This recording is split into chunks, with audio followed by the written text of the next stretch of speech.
बघा सगळ्यांनी लक्ष द्या आता. हॅलो, स्टार्ट करूया आता आपण. ठीक आहे. तर मी तुम्हाला काल जसं बोललो होतो की ही बॅच आहे ना, ती त्याच्यामध्ये ह्या 4 गोष्टी आहेत, बरोबर.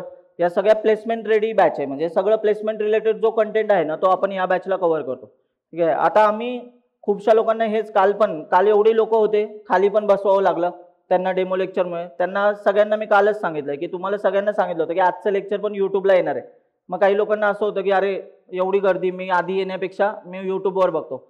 सॅटर्डेला तुम्हाला माहिती आहे ते सूचना सांगतील, संडेला ॲडमिशन आहे, संडेला ॲडमिशन आहे. ठीक आहे. तर FCFS असतं, first come first serve type असतात. तर थोडंसं वेळेत या, बाकीच्या सगळ्या सूचना ॲडमिन सांगतील, म्हणजे सचिन सर तुम्हाला सांगतील शेवटी जाताना. चला मग आता बॅचवर परत येऊया. सगळ्यांनी लक्षात घ्या, ज्यांना कोणाला पण असं वाटतंय ना की मला आहे ना प्लेसमेंटसाठी प्रिपरेशन करायचं आहे, एक मला OOPची कन्सेप्ट अशी, म्हणजे OOP सब्जेक्ट मला असा भारी यायला पाहिजे की जो मी इंटरव्ह्यू क्रॅक करू शकेल. तर तुम्हाला सांगतोय चांगली गोष्ट एक अशी आहे, आपल्या आजूबाजूला पुण्यात, ठीक आहे, जेवढ्या पण IT च्या कंपन्या आहेत, जेवढ्या पण फ्रेशरला जेवढ्या IT कंपन्या इंटरव्ह्यू घेतात ना, त्या सगळ्या कंपन्यांच्या सिनारिओनुसार मी तुम्हाला सांगतोय, ज्या कंपन्या कॅम्पसचा विचार करतात किंवा फ्रेशरचा विचार करतात, 70% पेक्षा जास्त कंपन्या जावामध्येच इंटरव्ह्यू घेतात. का? कारण जावा ही रोबस्ट प्रोग्रामिंग लँग्वेज पकडली जाते. ठीक आहे. असं नाही की मग बाकीच्या नाही आहेत रोबस्ट. रोबस्टचा अर्थ पण तुम्हाला कळेल काही लेक्चर्समध्ये पुढे की रोबस्ट का बोलतात जावाला. तर आहे ना त्यांचं काय म्हणे, जावातल्या कन्सेप्ट जर तुम्हाला येत असेल ना फ्रेशर म्हणून, तर तुम्ही इतर OOPची लँग्वेज आहे ना इझिली शिकू शकता. म्हणून तुम्ही आहे ना, कंपन्या काय करतात, जावामध्ये इंटरव्ह्यू घेतात. मग आता कंपन्यांच्या डोक्यात कसं असतं की एक प्रोग्रामिंग लँग्वेज तर माहिती आहे, पण तुला DSA पण यायला पाहिजे. DSA ऐकलंय, आता मी काल पण बोललो होतो. काय फुल फॉर्म आहे DSAचा? डेटा स्ट्रक्चर अँड अल्गोरिदम, बरोबर. मग डेटा स्ट्रक्चर अँड अल्गोरिदमचा सिनारिओ कसा असतो, तुम्हाला आहे ना जे बेसिक आपण बोलतो ना आर्किटेक्चर लेवलला, जसं की आपण इंस्टाग्राम वगैरे सगळे वापरतो, तर ऑप्टिमायझेशन असलं पाहिजे ना. म्हणजे आता समजा इंस्टाग्रामवर तुम्ही बघितलं असेल खूप युजर्स आहेत, बरोबर की नाही. आपण बोलू शकतो ना मिलियन्स मध्ये फॉलोअर्स असतात लोकांचे. इंस्टाग्राम बघितलंय, मिलियन्स मध्ये काय असतात, फॉलोअर्स असतात. म्हणजे जर तुम्ही बघितलं टोटल इंस्टाग्रामवर जर एवढी लोक आहेत, एखाद्या माणसाला सर्च करायला गेला एखाद्या नावाने, तर तुम्ही बघितलं का तो माणूस आपल्याला पटकन दिसतो. सर्च करता करताच त्याचं नाव खाली येत असतं, बघितलं ना.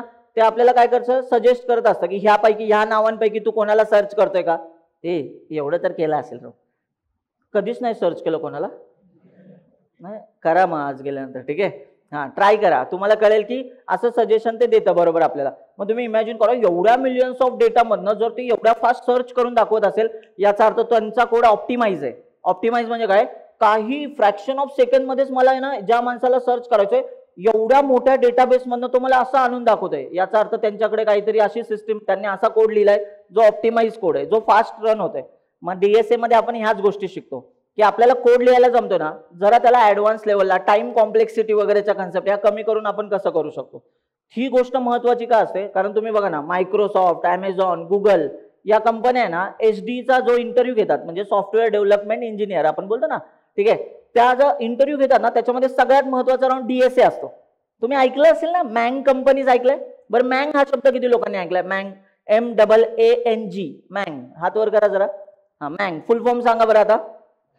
मायक्रोसॉफ्ट नाहीये रे मॅग मध्ये, मेटा आहे. ठीक आहे. आधी त्याचं नाव फँग होतं, कारण F स्टँड्स फॉर तो नाही, फेसबुक आहे. ठीक आहे. हा, तो घरी ऐका, फेसबुक होता. सांगा पुढचा. A स्टँड्स फॉर Amazon, पुन्हा A स्टँड्स फॉर परत ॲपल, आणि N नेटफ्लिक्स, आणि G स्टँड्स फॉर गुगल. मग आता तुम्ही म्हणाल सर याच्यात मायक्रोसॉफ्टचं नाव नाहीये, तरी पण आहे ना मँग कंपनीज असं म्हटलं जातं ना, त्याच्यामध्ये मायक्रोसॉफ्ट, ॲडोबी, विडोबी सगळ्यांचीच नावं येतात. कळलं का. आणि ह्या सगळ्या कंपन्यांना भारीतलं पॅकेज येतात. भारीतलं पॅकेज म्हणजे एक्झाम्पल सेट सांगतो. मायक्रोसॉफ्ट, तुम्ही जर फर्स्ट लेवल इंजिनियर HD1 ला गेलात तर तुम्हाला 35 LPAचं पॅकेज मिळतं. Microsoft, Amazon 35 lakh yearly. लगेच डिवाइड करा बरं, 3 लाख जवळपास महिना. काही लोक एवढ्या पैशाचं काय करू, कळेल तुम्हाला. आल्यानंतर असं वाटतं ते कमी आहेत. आत्ता आपल्याकडे दिले जात नाही ना तेवढे पैसे, त्यामुळे आपल्याला असं वाटतं. पण हा, सगळेचे सगळे पैसे नाही मिळत बरं का. लगेच कॅल्क्युलेटर घेऊन बसाल, मला ना माझ्या मित्राला 10 लाखाचं पॅकेज आहे, 10 डिवाइड बाय 1 महिना, लगेच असं नाही विचार करायचा. कारण कट पण होतात माहिती ना पैसे. ऐकलं असेल बेस सॅलरी, ऐकलं असेल ना कन्सेप्ट. तर मी हे तुम्हाला का सांगतो माहिती का, आपल्या सिनरिओनुसार आहे ना एक चुकीची गोष्ट आहे. मी परत एकदा सांगतोय, ही बॅच आहे ना प्लेसमेंट रेडी बॅच आहे. मग काही लोक म्हणतील सर याच्यामध्ये DSA आहे.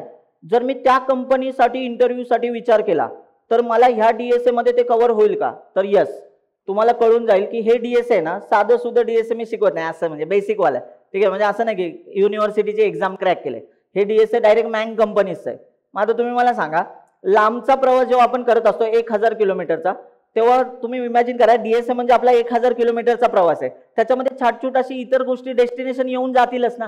म्हणजे याचाच अर्थ यात 4 लाख, 5 लाख, 10 लाख, 16 लाख, 15 लाख, 16 लाख, 20 लाख या सगळ्या कंपन्या कव्हर होतात.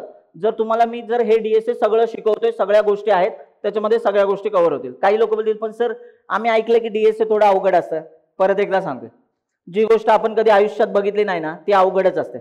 ठीक आहे. जे आता सीच्या बॅचच्या, आता बरेचसे सीच्या बॅचच्या लोकांना माहिती आहे, डेमो लेक्चरला काल आलेले त्या लोकांपैकी बऱ्याचशा लोकांना सांगितलं गेलं की तुम्ही डायरेक्टली ऍडमिशनला त्या त्यांना माहिती आहे ना लेक्चरला मी कसं शिकवतो, आणि त्यांचं सीच्या बॅचला पण या गोष्टी झाल्यात, तुम्हाला माहिती असेलच. तर माझं सिनारिओ काय, तुम्ही त्यांना पण विचारू शकता. त्यांना पण मी हा पहिल्या लेक्चरला हेच शिकवतो की पहिला प्रोग्राम कसा रन होतो. मग मी सगळ्यांना सांगतोय, लेक्चर तुम्हाला असं वाटेल की सर 2.5 तास आम्ही कसं बसणार लेक्चरला, आम्ही कशा गोष्टी शिकणार. तर एक लक्षात घ्या, हे डीएसए वगैरे आहे ना 2.5 तासामध्ये ना तुम्हाला असं वाटत असेल की एकच कन्सेप्ट समजून होते आपली फक्त 2.5 तासामध्ये, एक कन्सेप्ट, बेसिक कन्सेप्ट. एवढा वेळ त्या कन्सेप्ट सांगायला लागतो. पण मी एवढंच म्हणतोय, अवघड असं काही नाही, सगळ्या गोष्टी सोप्या आहेत. फक्त तुम्ही माइंडसेट बनवा की चांगली कंपनी काढायची. आता तुम्ही एका गोष्टीकडे या, फॅक्टकडे. ठीक आहे. काल मला एक मुलगा जाताना भेटला होता तिथे बाहेर, PICT कॉलेजचा होता तो. चुकून तो आज आलाय का, हात वर करा बरं. काल आला होता PICTचा, तुम्हाला तिथे भेटला होता आठवते. हा, हे कॉलेज एक PICT, तुम्ही कॉलेज ऐकलं PICT? नाही ऐकलं? PICT भारतीय विद्यापीठ, भारतीय विद्यापीठच्या शेजारी. भारतीय विद्यापीठचा PICTचा संबंध नाही, पण भारती बॅकगेट बोलतो बघा ना आपण, जे पुण्यात राहतात त्यांना माहिती असेल भारती बॅकगेटला खाऊ गल्ली आहे. हा, तिथं खाता खाता एक बोर्ड दिसेल PICT. ठीक आहे. हा, PICTचा फुल फॉर्म हा पुणे इंडिया. काय ठीक आहे. बरं, ऐकलं कॉलेज, तुम्ही ऐकलंय का हे कॉलेज? असं म्हणजे सिंहगडच्या पण वरच्या लेवलला ते कॉलेज येतं बरं का. काही लोक नाही नाही असं नाही, हे अजिबात नाही चालणार. एक्झाम्पल सहित सांगतो, थांबा ऐका, हळूहळू जाऊ. ठीक आहे. शिकायचं आहेच आहे आज, पण ऐकून घ्या सगळ्या गोष्टी. कसं माहिती आहे का, पॅकेजची रेंज बघा. ठीक आहे. एक्झाम्पल सहित सांगतो चला. व्हेरिटास नावाची कंपनी आहे, एनविडिया नावाची कंपनी आहे. एनविडिया सारखी कंपनी सिंहगड कॉलेजला पण येते. बरोबर. आता गेल्या 3 वर्षामध्ये एनविडिया येते फार कमी. लास्ट या वर्षी तर कोणाला घेऊनच नाही गेली एनविडिया, एक सुद्धा व्यक्ती नाही घेतला सिंहगडमधनं. आणि बाकी मागच्या वेळेस घेतलेले त्याच्यातले पण आपल्याच क्लासचे स्टुडंट आहेत एनविडियाने घेतलेले. एनविडिया ऐकलंय ना, ग्राफिक्स कार्डवाली कंपनी. तर या कंपनी जेव्हा PICT वगैरे येतात, VITला येतात, तेव्हा त्यांची पॅकेजची रेंज, आणि तुमच्या कॉलेजला सिंहगडला येतात तेव्हा पॅकेजची रेंज फार वेगळी असते. सिंहगडला 9.5-10 लाखासाठी येतात. ठीक आहे. आणि यांच्या इकडे 22 लाख 32 लाख याच्यासाठी येतात. आता माझं काय म्हणणं आहे, तो व्यक्ती पण इंजिनियरच आहे, तुम्ही पण इंजिनियरच आहात, एज पण सेम आहे, कोडिंग पण तसंच करताय, सगळं सेम आहे, मग तफावत का? एक्झॅक्टली मला काय म्हणायचंय, आपण जे असतो ना तर आपण एका डबक्यात असतो, आणि डबक्यात सगळ्यांना डबकं छानच वाटतं ना. डबक्यामध्ये आपल्याला असं वाटतं की यार डबकं मी रोज पार करतो इकडून तिकडून. तेच आपल्याकडे मराठीमध्ये एक म्हण आहे, वासरात लंगडी गाय शहाणी असते. म्हणजे इमॅजिन करा, एवढं सगळं असताना इक्विटेक माहिती आहे का, इथेच कंपनी आहे कुठे, पवेलियन मॉल माहिती आहे का, SB रोड, SB रोड माहिती आहे. हां, पवेलियन मॉल आहे तिथे. त्या मॉलमध्ये वरच्या फ्लोअरला तुम्ही बघाल तर इक्यू टेक्नॉलॉजी नावाची एक कंपनी आहे. 9.5-10 लाखाचं पॅकेज देते, आणि बाहेरून तुम्ही ऑफ कॅम्पस गेला तर फ्रेशरला 15-16 लाखाचं पण पॅकेज मिळतं. मी तुम्हाला हे का सांगतोय, माझ्याकडे सगळा डेटा आहे. तुम्ही म्हणाल की मग तो डेटा घेऊन तुम्ही काय केलंय, तर मी त्यावर नाही ना प्रत्येक बघितलाय की पॅटर्न, क्वेश्चन कसे विचारले जातात, आणि मी त्याच गोष्टींना ना यावर्षी जोर देणार आहे. म्हणजे काय, जावामध्ये शिकवताना ते टॉपिक अशा लेवलला शिकवले जातील ना की प्रत्येक व्यक्तीला कळलाच पाहिजे तो टॉपिक. का माहितीये का, ठराविक पॅटर्न आहे रे सगळ्या कंपन्यांचा, त्याच पॅटर्ननुसार कंपन्या इंटरव्ह्यू घेत असतात. कळलंय का तुम्हाला? मग त्यानुसार आपल्याला शिकायला पाहिजे. मग आता येऊया एका पॉईंटकडे परत एकदा, नीट आहे का. तुम्ही कुठली पण OOPची लँग्वेज शिकलात, तुम्हाला फक्त एक टार्गेट काय करायचं, पुण्यामध्ये जेवढ्या कंपन्या आहेत ना, मी कॅम्पसमधनं जाऊ किंवा ऑफ कॅम्पस जाऊ, मला कंपनी क्रॅक करता आली पाहिजे. ठीक आहे. आता खूप लोक असं म्हणू शकतात, पण सर हे जावा, DBMS, DSA, OS हे अजूनही एवढं महत्वाचं काय? तुम्ही जर आहे ना, आज पण मायक्रोसॉफ्ट, अमेझॉन पासून इंटरव्ह्यूचे राऊंड बघा, पहिला राऊंड DSA असतो बरोबर, पण तुम्ही जर पुढच्या राऊंडला गेले ना, कोडिंग राऊंड सोबत तुम्हाला DBMS आणि OSच्या कन्सेप्ट विचारल्या जातात. का बरं? SQL का इम्पॉर्टंट आहे अजूनही? कारण डेटाबेस शिवाय कुठलंही ऍप्लिकेशन रन होऊ शकत नाही. डेटाबेस पाहिजे ना, डेटा स्टोअर करायचा आहे, तुमची माहिती स्टोअर करायची. ऑपरेटिंग सिस्टीम, कारण तुम्हाला OS माहिती असेल एखादी, लिनक्स झालं, विंडोज झालं, तर तुम्ही चांगलं काम करू शकता, कारण तुम्हाला ते परफॉर्मन्स कळतो, सीपीयू कसा चालतो, ह्या गोष्टी कशा चालतात हे सगळं कळायला पाहिजे. आणि म्हणूनच आहे ना आम्ही बॅच कशी कंडक्ट केले, हे डीएसए हे तर जेनेरिक आहे, डीबीएमएस कुठल्या पण लँग्वेज मध्ये जा, तुम्हाला डीबीएमएस मायस्क्यूएल शिकला सेमच आहे, तुम्हाला फक्त त्या लँग्वेज सोबत डेटाबेस काय करायचा असतो, कनेक्ट करायचा असतो. एक्झाम्पल सेट समोर ऐका, जावा सोबत जेडीबीसी असतं, नोटीस केलंय जेडीबीसीचा full form Java database connectivity. Python मध्ये गेला पीडीबीसी असतं, पायथन डेटाबेस. म्हणजे याचा अर्थ हा डेटाबेसच्या कन्सेप्ट सगळ्या सेम राहिल्या, लँग्वेज कुठली आली, पायथन आली, जावा आली. कळतंय का, जी लँग्वेज आहे ना त्यानुसार, म्हणजे हे जेनेरिक आहे, हे जेनेरिक आहे, हे जेनेरिक आहे, म्हणून ह्या गोष्टी आहेत. मग तुम्ही म्हणाल मग जावाच का, जसं मी मगाशी बोललो, ऑफ कॅम्पस गेलात ना तुम्ही, ऑफ कॅम्पस, तर पुण्यातल्या काय बँगलोरच्या पण 70% पेक्षा जास्त कंपन्या जावा बेस इंटरव्ह्यू घेतात फ्रेशरसाठी, आणि तुम्ही सगळे फ्रेशर आहात.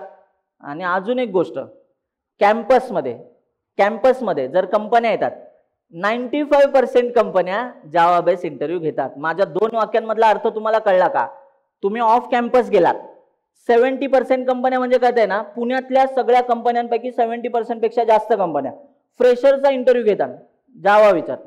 पुन्हा जेव्हा कॅम्पसला कंपन्या येतात 95% कंपन्या काय विचारतात, जावा विचारतात. त्यामुळे तुम्ही लक्षात घ्या, तुम्हाला ते यायला पाहिजे. आता तुम्हाला कळते हे मी प्रिपेअर केल्यानंतर मी प्लेस होणार आहे, तर मग तुम्ही का नाही प्रिपेअर करत, ती गोष्ट सिंपल गोष्ट आहे की नाही. मग तुम्ही म्हणाल मग आम्ही डेमो लेक्चरला काय गोट्या खेळायला आलोय, आम्ही शिकायलाच तर आलोय डेमो लेक्चरला. माझं काम एवढंच आहे, तुम्ही ना फक्त आधी पाठ ठरवा, एक कंपनी मनात धरा, चला आज बघूया किती लोकांनी हे डोक्यात ठेवलंय, प्रामाणिकपणे हात वर करायचा, खोटं हात वर करायचं नाही, शायनिंग मारायची नाही विनाकारण. ठीक आहे, बघा किती लोकांना ठामपणे माहिती आहे की कुठल्या कंपनीत प्लेस व्हायचंय, म्हणजे ठरवलं ही माझी ड्रीम कंपनी, हात वर करा. ऑलरेडी माहिती आहे की ही माझी ड्रीम कंपनी, मी ह्याच्यासाठी प्रयत्न करणार, भले मी पहिल्या अटेम्प्ट मध्ये होईल ना होईल, पण माझी ही ड्रीम कंपनी, मी ठरवलंय मला इथे प्लेस व्हायचं, हात वर करा. मी अपमान करणार नाही, प्रत्येकाची ड्रीम कंपनी असतेच कुठली ना कुठली. ठीक आहे, चला हात वर करा ताट. ऑलरेडी ठरलंय हे तुमचं की तुम्हाला कुठल्या कंपनीमध्ये जायचंय. सगळ्यांनी ना डोळे उघडून बघा बरं का, 1 तो मागे 2, इथे 3 एक मुलगी, 4 हा 5. आता एवढी लोक इथे बसलेत, आता तुम्हाला सांगतोय आजचा काउंट 750+ असेल. ठीक आहे, कारण तो मागचा एरिया फक्त संपलाय, तो रिकामा असेल तेवढा.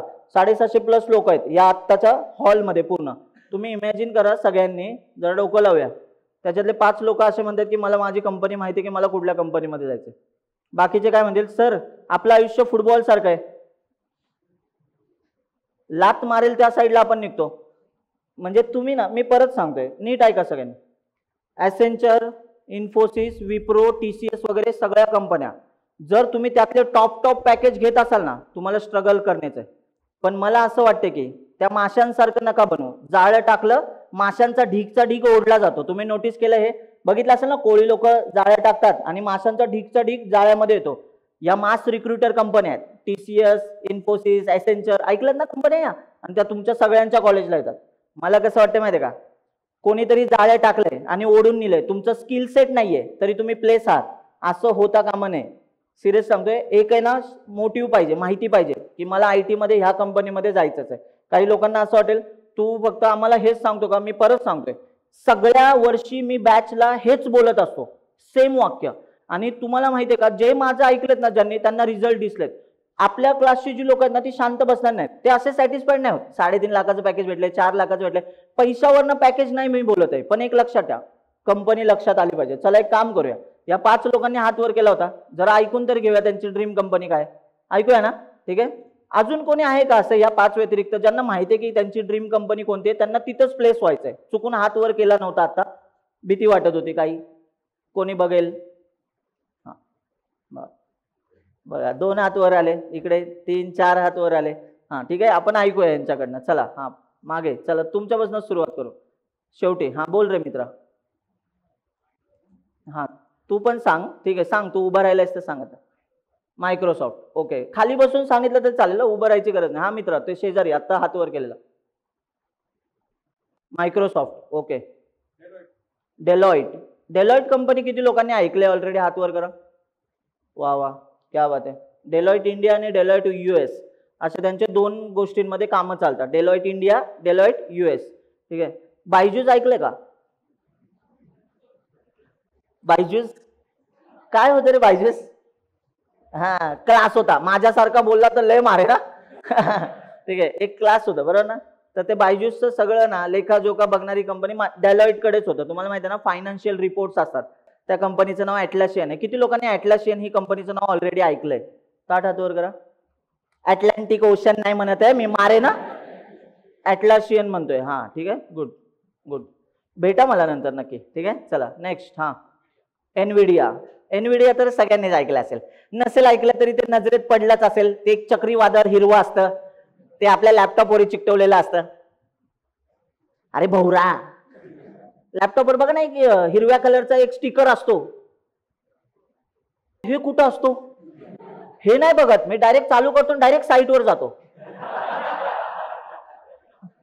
नाही ना सून, म्हणजे एवढा वेळ नसतो माझ्याकडे, असं नाही ना कोणी.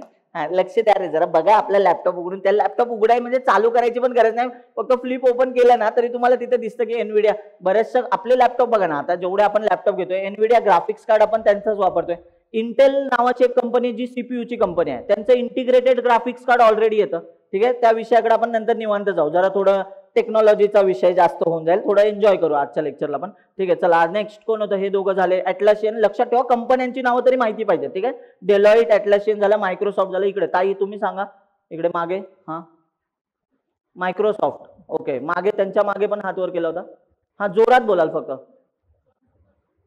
Johnson and Johnson. तुम्ही फक्त ते लहान मुलांची पावडर तेवढंच ऐकलं असेल ना. ठीक आहे, असं. ठीक आहे, नेक्स्ट. हा, इकडे ताई. हा, मायक्रोसॉफ्ट. Okay, Nvidia. इकडे पण होतं कोणतरी, नाही कोणी हात वर केला होता ते सांगू शकता कंपनीचं. इकडे कोपऱ्यात त्या साईडला कोणी? हा, तिथे होतं कोणीतरी. हा, बोल रे. मायक्रोसॉफ्ट. मायक्रोसॉफ्टवर जरा जास्तच प्रेम आहे तुमचं, का बरं असं सांगा बरं? पहिलं प्रेम ना. हा, थांबा थांबा, वेगळं नका घेऊ, सांगतो. पहिलं प्रेम म्हणजे काय ऐका, जर शपथ सांगतोय. 3 OS आहेत आयुष्यामध्ये. ठीक आहे, एक असतं मॅक OS, दुसरं असतं लिनक्स, आणि एक असतं विंडोज. आणि विंडोज जर आपल्या आयुष्यात पहिल्यांदा नसतं ना आलं तर प्रेम काय असतं हे कळलंच नसतं. म्हणजे प्रेम म्हणजे लॅपटॉपवरती जे आपण बोलतो ना कम्प्युटरवरचं प्रेम आहे ना, ते विंडोजमुळे. कारण आपण जेव्हा लहानपणापासून ना मोठे होत होतो तर आपल्या नजरेमध्ये लिनक्स जर आला असतं ना, लिनक्स हे काळ्यावर पांढरं दिसतं. तुम्ही नोटीस केलंय? टर्मिनल लिनक्स दिसतानाच असं दिसतं, छे नको रे. आणि मायक्रोसॉफ्टचा सिनारिओ कसा होता की मायक्रोसॉफ्ट एकदम क्लिक वरती सगळं चालायचं, आणि UI पण छान, ब्ल्यू कलरची स्क्रीन. आयुष्यात 2 तशा स्क्रीन येतात. ठीक आहे, ब्ल्यू कलरच्या. ठीक आहे, असो येऊया इकडच्या स्क्रीनवर. ठीक आहे, नाही येत का? येतात ना. हा, त्यातली एक स्क्रीन असते मायक्रोसॉफ्टची. ठीक आहे, मायक्रोसॉफ्ट सगळ्यांच्या लॅपटॉपमध्ये बाय डिफॉल्ट इन्स्टॉल करून देतात असं वाटत असेल, तसं नसतं रे. लॅपटॉप जेव्हा घेता ना तेव्हा आपल्याला तो विचारतो की कुठली OS तुला टाकायची आहे. आपण त्याच्याकडे बघतो, या काय एकच तर OS आहे. मग तो बोलतो हा एकच OS. ओके बाबा, एक अंगावर येऊ नकोस. मग तो काय करतो, काही लोक त्याचे 300-400 रुपये घेतात, 500 रुपये घेतात OS इन्स्टॉलेशन एक्स्ट्राचे, आणि बोलतात मी तुला OS इन्स्टॉल करून देतो. आता इथे बसलेलं खरं खरं सांगायचं, विंडोजचा लॅपटॉप असलेले म्हणजे विंडोज OS आहे लॅपटॉपवर, अशा लोकांनी हात वर करा एकदा. ताट हात वर करा. हा, ताट हात, एकदम ताट हात, अभिमान पाहिजे. हा, थांबा. अरे मला तुम्ही बघताय ना, सगळे साईडला बघा, आजूबाजूला जेवढी लोक दिसले म्हणजे 90% जास्त लोक असे आहेत ज्यांच्याकडे विंडोजचा लॅपटॉप. आता एक सोपा प्रश्न, त्याच्यासाठी पण हात वर करायचा आहे, पण लक्ष द्या. किती लोकांना माहितीये त्यांच्या लॅपटॉप मधली विंडोजची कॉपी ही लायसन्स कॉपी आहे? म्हणजे तुम्ही ड्रायव्हिंग लायसन्स अटॅच करायचं ते नाही. हा, लायसन्स कॉपी. हात वर करा. मज्जा आहे, मज्जा. छान वाटतं मला आता. हा, ताट हात वर करा. बाकीचे लोक बोलतील हा म्हणजे माझा लॅपटॉप बोगस आहे की काय, यांच्याकडे लायसन्स आहे माझ्याकडे नाही. तर कसं असतं माहितीये का, लायसन्स कॉपी. बरं, यांच्यापैकी हात वर केलं त्यांनाच विचारूया की लायसन्स कॉपी म्हणजे नेमकं काय असतं. ठीक आहे, चला कोणी पण हात वर केला त्यांनी एक्सप्लेन करू शकता. एका लाईन मध्ये फक्त आन्सर सांगायचं, लायसन्स कॉपी म्हणजे काय असतं नेमकं. कशाला घेतलं? अच्छा, म्हणजे तुम्ही लॅपटॉप घ्यायला गेलात आणि तुम्हाला विंडोज 11 ची लायसन्स कॉपी त्यांनी गळ्यात फेकून मारली. हा, बरोबर की नाही? हा, मी काय म्हणतोय ऐका आता सगळे, त्याच्यासाठी एक्स्ट्राचे 5,000 रुपये घेतले जातात. लक्षात घ्या. नाही घेतले जातात. नाही काय. हा, कसं माहिती? लॅपटॉप किती रुपयाचा आहे? 91 चा. हा, ठीक आहे, त्याच्यामध्ये सगळं मर्ज करून तुला सगळं इन्स्टॉल करून जेव्हा देतो ना तर ते तुम्हाला सांगतात की लायसन्स कॉपी तुम्हाला दिली. मग आता एक प्रश्न नीट आहे, लायसन्स कॉपी दिली तर सीडी दिली असेल ना? आयडियाच नाहीये. ठीक आहे, एक वाक्य बोलतो, नीट ऐका सगळ्यांनी. लायसन्स कॉपीचा सिनारिओ कसा असतो, जेव्हा तुमचं विंडोज ओएस आहे, जेव्हा तुम्ही लायसन्स कॉपी इन्स्टॉल करता तर ती तुमच्यासाठी रजिस्टर झाल्यासारखं आहे. म्हणजे ती तुम्ही लायसन्स कॉपी वापरता, तुम्ही ह्याच्यावरनं काही प्रोडक्ट बनवू शकता, विकू शकता वगैरे, यासाठी लायसन्स कॉपी. थोडक्यात एकदम नायू भाषेमध्ये सगळ्यांना कळावं या भाषेमध्ये सांगितलं. पण याच्याबद्दल मी डिटेल आहे ना लेक्चर्स मध्ये बोलणार आहे की लायसन्स कॉपी नेमकं येतं कसं, हा प्रकार आला तरी कुठनं. पण आता नीट आहे का, जे लोक लायसन्स कॉपी घेतात ना त्या लोकांना थोडेसे एक्स्ट्रा पे करायला लावतात ते त्या सिनारिओ मध्ये, आणि ते बोलतात की बाय डिफॉल्ट या मशीन मध्ये विंडोज ऑलरेडी लायसन्स कॉपी आहे. पण मी काय म्हणतोय, ज्यांच्याकडे लायसन्स कॉपी नाही ते काही कोड करत नाहीत का? करतात ना. कॉलेज लेवलला हा विचार नाही केला तरी चालतो, पण खरं सांगायला गेलं कुठलीही गोष्ट लायसन्स असेल ना तर तुम्ही पुढे जाऊन तुम्हाला कुठला प्रॉब्लेम येणार नाहीये. ठीक आहे, आता काही गरज नाही, असं घरी जाऊन बोलू नका हा लॅपटॉप फेकून द्या, मला नवीन लॅपटॉप पाहिजे लायसन्स कॉपीवाला. काही गरज नाही, कॉलेज लेवलला तर अजिबात गरज नाही. मी तुम्हाला पुढे जाऊन सांगेन ना लायसन्स कॉपी म्हणजे काय. चला मग आता येऊया, किती लोकांनी इथे बसल्यापैकी त्या लॅपटॉप मधला विंडोज स्वतःहून इन्स्टॉल केलं होतं? हात वर करा. स्वतःहून इन्स्टॉल केलं होतं म्हणजे कळतंय का? स्वतःहून इन्स्टॉल करणे कळतं ना, म्हणजे काय? सगळा लॅपटॉप कोरा करकरीत आहे आणि तुम्ही काय केलं, स्वतःहून विंडोज इन्स्टॉल केलंय. काय केलं तुम्ही? बरं ठीक आहे, काय हरकत नाही. चला स्वतःहून केलं, पण कधी एकदा तरी केलंय विंडोज इन्स्टॉल? बऱ्याचदा केलंय. व्हायरस येतं ना? हा, विंडोज आहेच तसं. ठीक आहे, असो. मागे मागे कोणीतरी हात वर केला होता. हा, इन्स्टॉल केलंय का तुम्ही कधी? कुठे केलं ते? हा, विंडोज इन्स्टॉल केलंय, स्वतःहून केलं होतं. ठीक आहे, हा चला आता आहे का. काही लोक बोलले काय फरक पडतो, मी केलं किंवा इन्स्टॉल त्यांनी इन्स्टॉल करून दिलं. इथून प्रॉब्लेम सुरू होतोय. काय होतं सांगतो तुम्हाला. कंपनीमध्ये जाल, मेनली स्टार्टअप मध्ये जेव्हा घुसाल ना, कधी स्टार्टअप वाल्या कंपन्या काय करतात, स्टार्टअप म्हणजे असं नाही बरं का, स्टार्टअप म्हणजे 2-4च लोक असतात अशा कंपन्या असतात, 200 लोक असतात त्याला पण स्टार्टअप पण म्हणतात. ठीक आहे, लक्षात ठेवा. अशा कंपन्यांमध्ये जिथे आहे ना सर्व्हर लेवलच्या गोष्टी किंवा बाकीच्या गोष्टी इन्स्टॉलेशन मध्ये हँडल करणारे ऍडमिन नसतील ना, तर ते काय करतात ऐका, एक लॅपटॉप त्यांचा डीलर असतो. लॅपटॉप नवीन एम्प्लॉई आला ना, नवीन लॅपटॉप बॅग वगैरे सगळं लॅपटॉप पासून सगळं मागवतात आणि बोलतात हा लॅपटॉप तुला असाइन झाला. मग तुम्ही जेव्हा लॅपटॉप ओपन करता, लॅपटॉप कोरा करकरीत असतो. मग आपण त्यांच्याकडे जातो, ह्याच्यात काहीच नाही. तो म्हणतो काहीच नाही, मग तू टाक. मग आपण त्याला बोलतो हा असं पण असतं. तो बोलतो दे लॅपटॉप परत, जा घरी.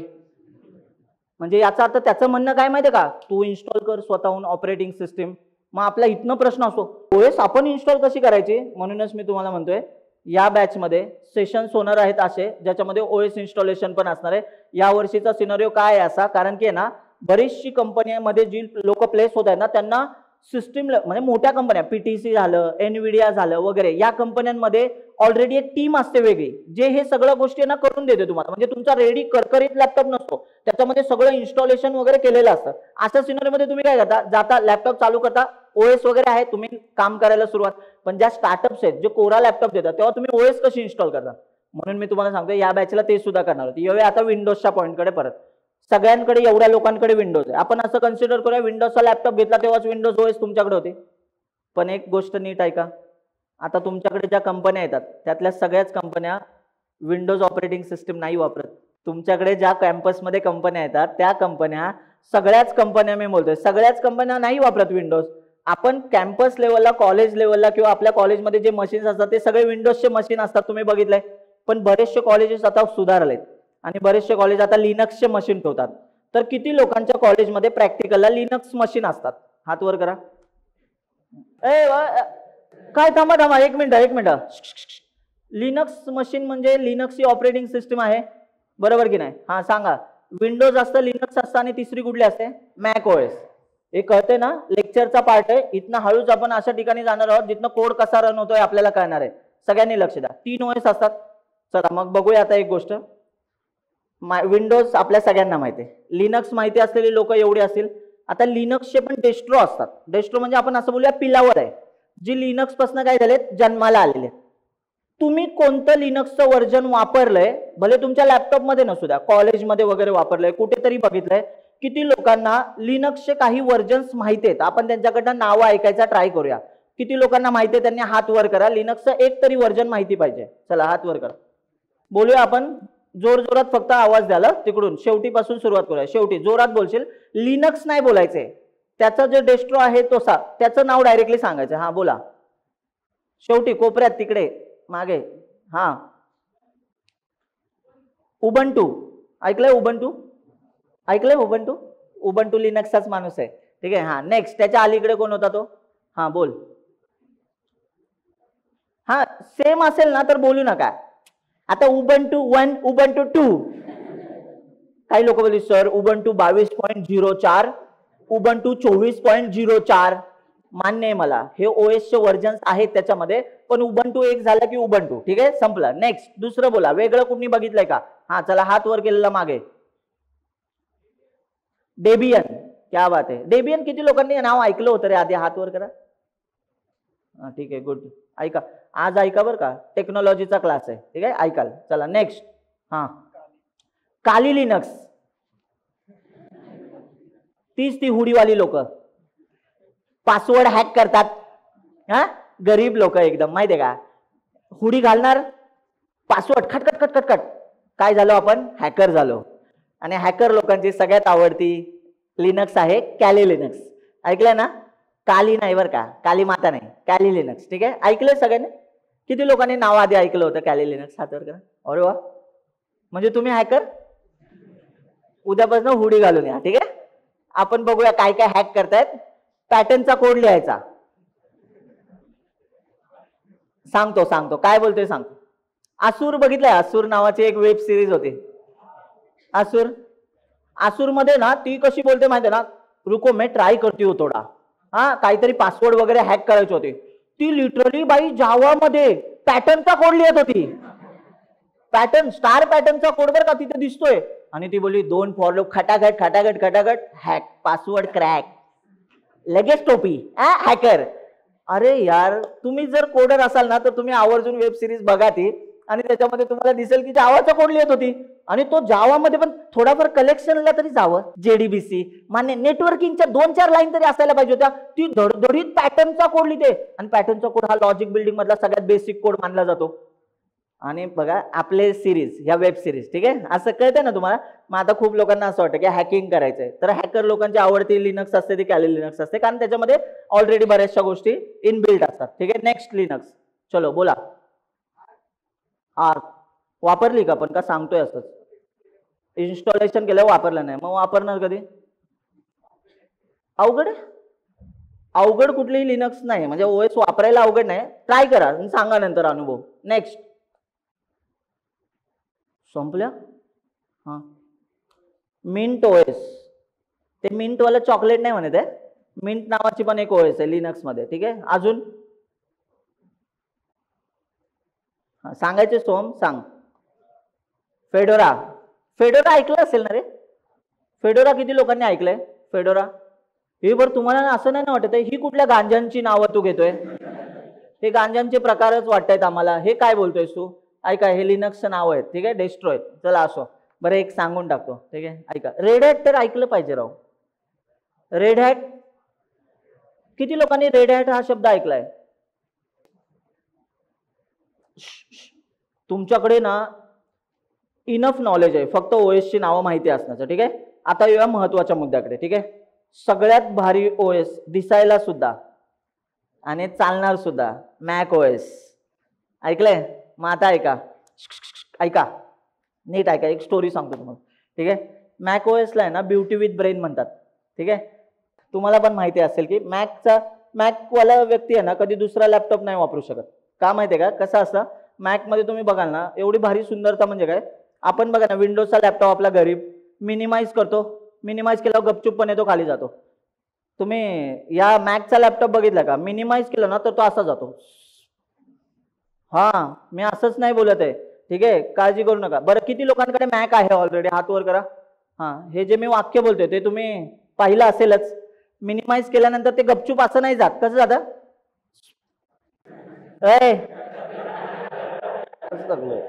म्हणजे असं ती स्क्रीन उचलून त्या डब्यात जाऊन बसते. आणि आपल्या विंडोज मध्ये बघा ना, तो म्हणतो अजून काय पाहिजे, इतने पैसे में इतना हिच मिलेगा. बरोबर की नाही? मग आता विंडोज मध्ये जर बघायला गेलं ना, विंडोज मध्ये ना विंडोजची सुंदरता आहे बरं का. तुम्ही लिनक्सच्या पर्स्पेक्टिव्हने विचार केला ना, विंडोजकडे सुंदरता आहे नो डाऊट, पण बघा ना, सुंदरता असेल तर बरेचसे व्हायरसेस अट्रॅक्ट होतात. बघा व्हायरस कसे खतखतून हसतायत. हा बघा 2-4 व्हायरस वळवळायला पण लागलेत. ठीक आहे, ऐका कसं असतं माहिती आहे का, विंडोजमध्ये तुम्ही नोटीस केलेलं असेल, विंडोजच्या ओएस मध्ये जास्त व्हायरसेस येतात, तुम्ही ऐकलं असेल. आणि मग अँटीव्हायरसची कन्सेप्ट पिक्चरमध्ये येते. मग इंडियाज लार्जेस्ट अँटीव्हायरस क्विकिल बघितलं, काही शोधून देत नाही, काहीच नाही. तो फक्त बोलतो एवढ्या एवढ्या गोष्टी डिटेक्टेड. ठीक आहे, आपण खुश. तसं पण त्याला भेटल्या नाही भेटल्या तुम्हाला कुठे कळणार ह्याच्यात व्हायरस होता की नाही. पण आता तुम्ही नोटीस करा, विंडोज आहे ना, सुंदरता आहे मान्य, फक्त सुंदरता आहे. ब्रेनचं आपण नंतर बोलू. ठीक आहे, छान आहे विंडोज नो डाऊट. विंडोजमध्ये तुम्ही बघितलं असेल आताच्या ज्या लेवलला, डायरेक्टिक्स लेवलला, UI मध्ये तुम्ही बघितलं का, टाईल्स वगैरे आहेत. टाईल्सवरती असं क्लिक केलं की ग्लॉसी लुक येतो, पुन्हा असं क्लिक केल्याचा फील पण येतो. इव्हन त्या टाईल्स अशा हालत पण असतात. टाईल्स काय ते ना, विंडोजचा लॅपटॉप ओपन केल्यानंतर टाईल्स दिसतात, डेस्कटॉप वगैरे सगळे सगळे बॉक्स दिसतात, ते पण नीट नाही वापरले. तुम्हीच बोलले ना विंडोजला हात वर केला होता एवढ्या लोकांनी. मी लिनक्स बद्दल काय बोलतोय का नाही. चला मग येऊया लिनक्सकडे. नीट आहे का. बरं, एक प्रश्न लिनक्सला जाण्याच्या आधी, विंडोज जे आहे ना, विंडोजच्या फाउंडरचं नाव सांगायचं. थांबा 1 मिनिट, हळूहळू जाऊ. थांबा. किती लोकांना विंडोजच्या फाउंडरचं नाव माहिती आहे? म्हणजे विंडोज म्हणजे मायक्रोसॉफ्ट कंपनी आहे, त्या फाउंडरचं नाव माहिती आहे? हात वर कराल. ताट हात वर करा, ताट. ठीक आहे, थांबा ऐकूया तरी, बघूया किती लोकांना माहिती. अरे बोलू नका खाली बसून. ठीक आहे, हा ताट हात वर करा. अरे मायक्रोसॉफ्ट, मायक्रोसॉफ्ट हे विंडोज कुठल्या कंपनीचं आहे? थांबा, विंडोज हे विंडोज कंपनीचंच आहे. भेंडी, हे कुठलं नॉलेज आहे? हा, कोणाला सांगू नका. ठीक आहे, हा चला बोलूया. मायक्रोसॉफ्टचे फाउंडर बोला, बोला जोरात बोला. हा, डॉली चायची टपरी. ते डॉली चायवाला पण एक नावाचा माणूस फेमस झालेला, आठवतं का? बिल गेट्स त्याच्या टपरीवर येऊन चहा पिला. हा, काय काय नशीब असतं लोकांचं. बिल गेट्सला IT इंडस्ट्रीमध्ये म्हणजे आपल्या ह्या लोकांमध्ये जनक मानलं जातं बऱ्याचशा गोष्टींमध्ये. बघा ना, मायक्रोसॉफ्ट नसतं तर कितीतरी गोष्टी नव्हत्या असं म्हटलं जातं. पण ऐका सगळ्यांनी, बिल गेट्स त्याच्या टपरीवर येऊन चहा पिऊन गेला. ते डॉली चायवाला ते पण फेमस झालं. मग काही लोक काय बोलतील, आता चायची टपरी सर. चायवाले आपले पंतप्रधान पण आहेत आणि डॉली चायवाला पण फेमस पण झाला. ए फालतू नादाला लागू नका. ठीक आहे, आपल्या नशिबात एवढं भारी नशीब असतं तर तुम्ही इथे काय करताय? ठीक आहे, नासामध्ये असते ना आता, किंवा एलॉन मस्क सोबत असते, गाडीचे दरवाजे उघडायला लगेच असते ऑटोमॅटिक. ठीक आहे, ऐका सगळ्यांनी, विंडोजचे फाउंडर मायक्रोसॉफ्ट, आपण असं बोलतोय मायक्रोसॉफ्ट आहे. मायक्रोसॉफ्टचे फाउंडर एकच नाहीत रे, आपल्याला बिल गेट्सच माहिती आहे फक्त. मग ठीक आहे, चला कोणी असं आहे का ज्यांना त्या मायक्रोसॉफ्टच्या फाउंडर मधले बिल गेट्स व्यतिरिक्तचा फाउंडर पण माहिती आहे? बिल गेट्स व्यतिरिक्तचा फाउंडर असं नाही ना बोलणार, गेट्स बिल, बिल गेट्स व्यतिरिक्त. हा सांग. पॉल ॲलन ऐकलंय? किती लोकांनी हे नाव ऐकलंय? Paul Allen. ठीक आहे, बर. अजून कोणी आहे का फाउंडर? झाले, ऐकलंय का पॉल ॲलन? जाऊ द्या, सोडून द्या. आपलं कसं झालंय माहितीये का, आपल्याला ना फेमसच व्यक्ती माहित आहेत बरोबर मायक्रोसॉफ्ट. पण आता बघा बरं, येऊया आपण थोडंसं चांगल्या गोष्टींकडे येऊया. ठीक आहे, मला सांग, मायक्रोसॉफ्टचे हे फाउंडर आहे. ॲपल नावाची कंपनी आहे ज्यांचं मॅक ओएस नावाचे ऑपरेटिंग सिस्टम आहे. ॲपलची ऑपरेटिंग सिस्टमचं नाव काय? मॅक ओएस, डेस्कटॉप ॲप्लिकेशनसाठी. ॲपलचे फाउंडर बोला जोरात. सगळ्यांना माहिती आहे बरोबर की नाही? Steve Jobs. आता तुम्हाला एक सांगतोय, ही जी सगळी लोक होती ना, स्टीव्ह जॉब्स, आणि लिनक्स पण एक ओएस आहे, तर लिनक्सच्या कंपनीचं नाव लिनक्स आहे, आपण असं कन्सिडर करूया. आणि त्याच्यामध्ये त्याचा एक फाउंडर आहे ज्याने लिनक्स ऑपरेटिंग सिस्टीमचा शोध लावलाय. थांबा, हळू जाऊया. फक्त त्यांनीच हात वर करा ज्यांना लिनक्स ओएस ऑपरेटिंग सिस्टीमच्या फाउंडरचं नाव माहिती, त्यानेच हात वर करा. चला बघूया किती लोकांना आठवतंय. ताट हात वर करा. दुर्दैवाची गोष्ट आहे बरं का. हा ठीक आहे, काही हरकत नाही, पण चला तिथे सांग रे कोण आहे. हा बोल रे मित्र, तू चल, व्हाईट टी शर्ट. हा तूच बोल की. लायनक्स काय नाव? फक्त माणसाचं नाव, आडनाव नाही. आडनाव काय करायचं ना, हा आडनावात काय. ठीक आहे, बरं नेक्स्ट. अजून डेनिस रिची मारायचं का? हा ठीक आहे, काय हरकत नाही. चलो नेक्स्ट. लायनस टोरवॅल्ड्स. नाव काय त्यांचं? लायनस टोरवॅल्ड्स. ऐकताय ना सगळे? बघा आता, लक्ष द्या. लायनस टोरवॅल्ड्स हे नाव होतं आणि लायनस LINUS त्याच्या नावावरनच आहे ना लिनक्स हे नाव पडलंय. त्याचं जे नाव आहे ना त्याच्या इनिशियल वरनं आणि स्वतःच्या नावातला एस काढलाय आणि एक्स टाकलाय आणि तो एक्स स्टँड्स फॉर युनिक्स आहे. आणि आता ऐका, या 3 ऑपरेटिंग सिस्टीम तुम्ही ऐकल्यात. बोला बरं, पहिली operating system Windows, Linux, Mac, 3. आणि या तिघांची पण आई ऑपरेटिंग सिस्टीम आहे, तिचं नाव आहे युनिक्स. या तिन्ही ऑपरेटिंग सिस्टीम ज्याच्यापासून इन्स्पायर झाल्या, ज्याच्यापासून बनवल्या गेल्या, त्या ऑपरेटिंग सिस्टीमचं नाव आहे युनिक्स. म्हणजे सगळ्यात आधी युनिक्स ऑपरेटिंग सिस्टीम बनवली गेली. आणि अजून दुर्दैवाची गोष्ट म्हणजे डेनिस रिची नावाचा माणूस तुम्ही ऐकलेला असेल, जे सीचा फाउंडर आहे. आणि युनिक्स ऑपरेटिंग सिस्टीमचा शोध लावण्यामध्ये 2 फाउंडरमध्ये एका फाउंडरचं नाव डेनिस रिची आहे. आणि इमॅजिन करा, बघा बरं, डेनिस रिचींनी युनिक्स ऑपरेटिंग सिस्टीम काढली आणि त्याच्यावरनं इन्स्पायर होऊन म्हणजे मायक्रोसॉफ्टने विंडोज बनवलं, विंडोज OS बनवली, ॲपलने मॅक OS बनवली आणि लिनक्स म्हणजे लायनस टोरवॅल्डने काय बनवली? लिनक्स बनवली. आणि आज आपण अख्ख्या IT इंडस्ट्रीमध्ये बघा 3च लॅपटॉप तुम्हाला दिसतील त्या टाईपचे. 3 लॅपटॉप म्हणजे काय ना, 3 पैकी एक OS प्रत्येकाच्या मशीनमध्ये असतेच. विंडोज तुम्ही सगळे वापरताय, लिनक्स कंपन्यांमध्ये बरेचसे लोक लिनक्स वापरतायत, बरोबर. आणि मॅक OS पण बरेचसे लोक कंपन्यांमध्ये वापरतायत. तुम्ही ऐकलेलं असेल सगळ्यात महाग लॅपटॉप कोणाचा असतं म्हणजे OS कुठली महाग आहे सगळ्यात बोलतो आपण? मॅक, बरोबर. कारण त्याचा लॅपटॉपच महाग असतो. मग आपल्याला असं होतं की अरे कसली महाग OS आहे, ठीक आहे. पण एक लक्षात घ्या, ती महाग आहे पण त्याचा परफॉर्मन्स बाकीच्यांपेक्षा पण भारी असतो. नोटीस केलं असेल की तुम्ही, ऐकून तर माहिती असेल. म्हणून तर लोक बघा ना आयफोन फ्लेक्स करतात. अजून पण इंडियामध्येच आयफोनचे प्राइजेस असे वाढत का चाललेत? कारण आपल्या इकडे आहे ना तो स्टेटस सिम्बॉल बनून गेला. मिरर मधला सेल्फी काढायचा, आयफोनचा लोगो दिसला पाहिजे.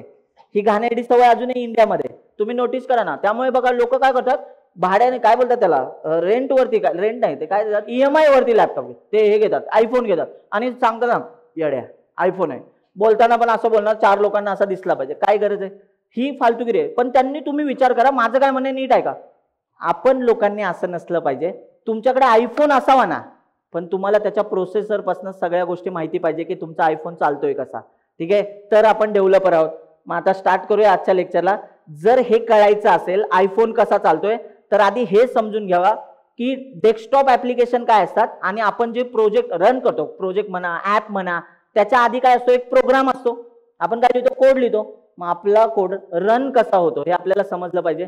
मग चला, नोटबुक नसेल आणली काही काळजी करू नका, पण आत्ताची हेडिंग आहे आपला कोड कसा वर्क होतो, कुठल्याही प्रोग्रामिंग लँग्वेज मध्ये कोड कसा वर्क होतो. चला मग स्टार्ट करूया. एकदम बेसिक एक्झाम्पल पासून मी तुम्हाला सांगणार आहे, सगळ्यांनी लक्ष द्या. हॅलो आहात ना? बोर नाही ना होतंय? ठीक आहे, ऐका ऐका सगळ्यांनी ऐका. हा लक्ष. शिकणार आहात जावा, हे तर सोपं आहे. याचं थोडंसं मोठा भाऊ आहे हा, ठीक आहे. DSA तुम्ही ऐकलेलंच असेल. हे सगळे बाकीचे, हा DBMS आहे, हा DS आहे. DBMS OS जरा सोपे आहेत कारण त्या कन्सेप्ट आहे, त्याच्यामध्ये कोड वगैरे जास्त गोष्टी नाहीत, त्यामुळे त्या बेसिक आहेत. पण हे थोडंसं चांगल्या लेवलला शिकायचं तर तुम्हाला एक कोर लँग्वेज यायला पाहिजे. लँग्वेज म्हणजे एक जावा वगैरे यायला पाहिजे. हे सगळं सोपं आहे, बोर वाटून देऊ नका फक्त, ठीक आहे. चला स्टार्ट करूया. डेमो लेक्चर आहे बरं का, नीट आहे का? Demo lecture. काही लोक बोलतील सर डेमो लेक्चर असं इंटरेस्टिंग असलं पाहिजे, पण मला कसं वाटतं माहिती आहे का? नीट आहे का? जे लोक माझ्याकडे लेक्चर केलेत ना त्यांना माहिती आहे की 2-2.5 तास अजिबात बोर होत नाही लेक्चरमध्ये.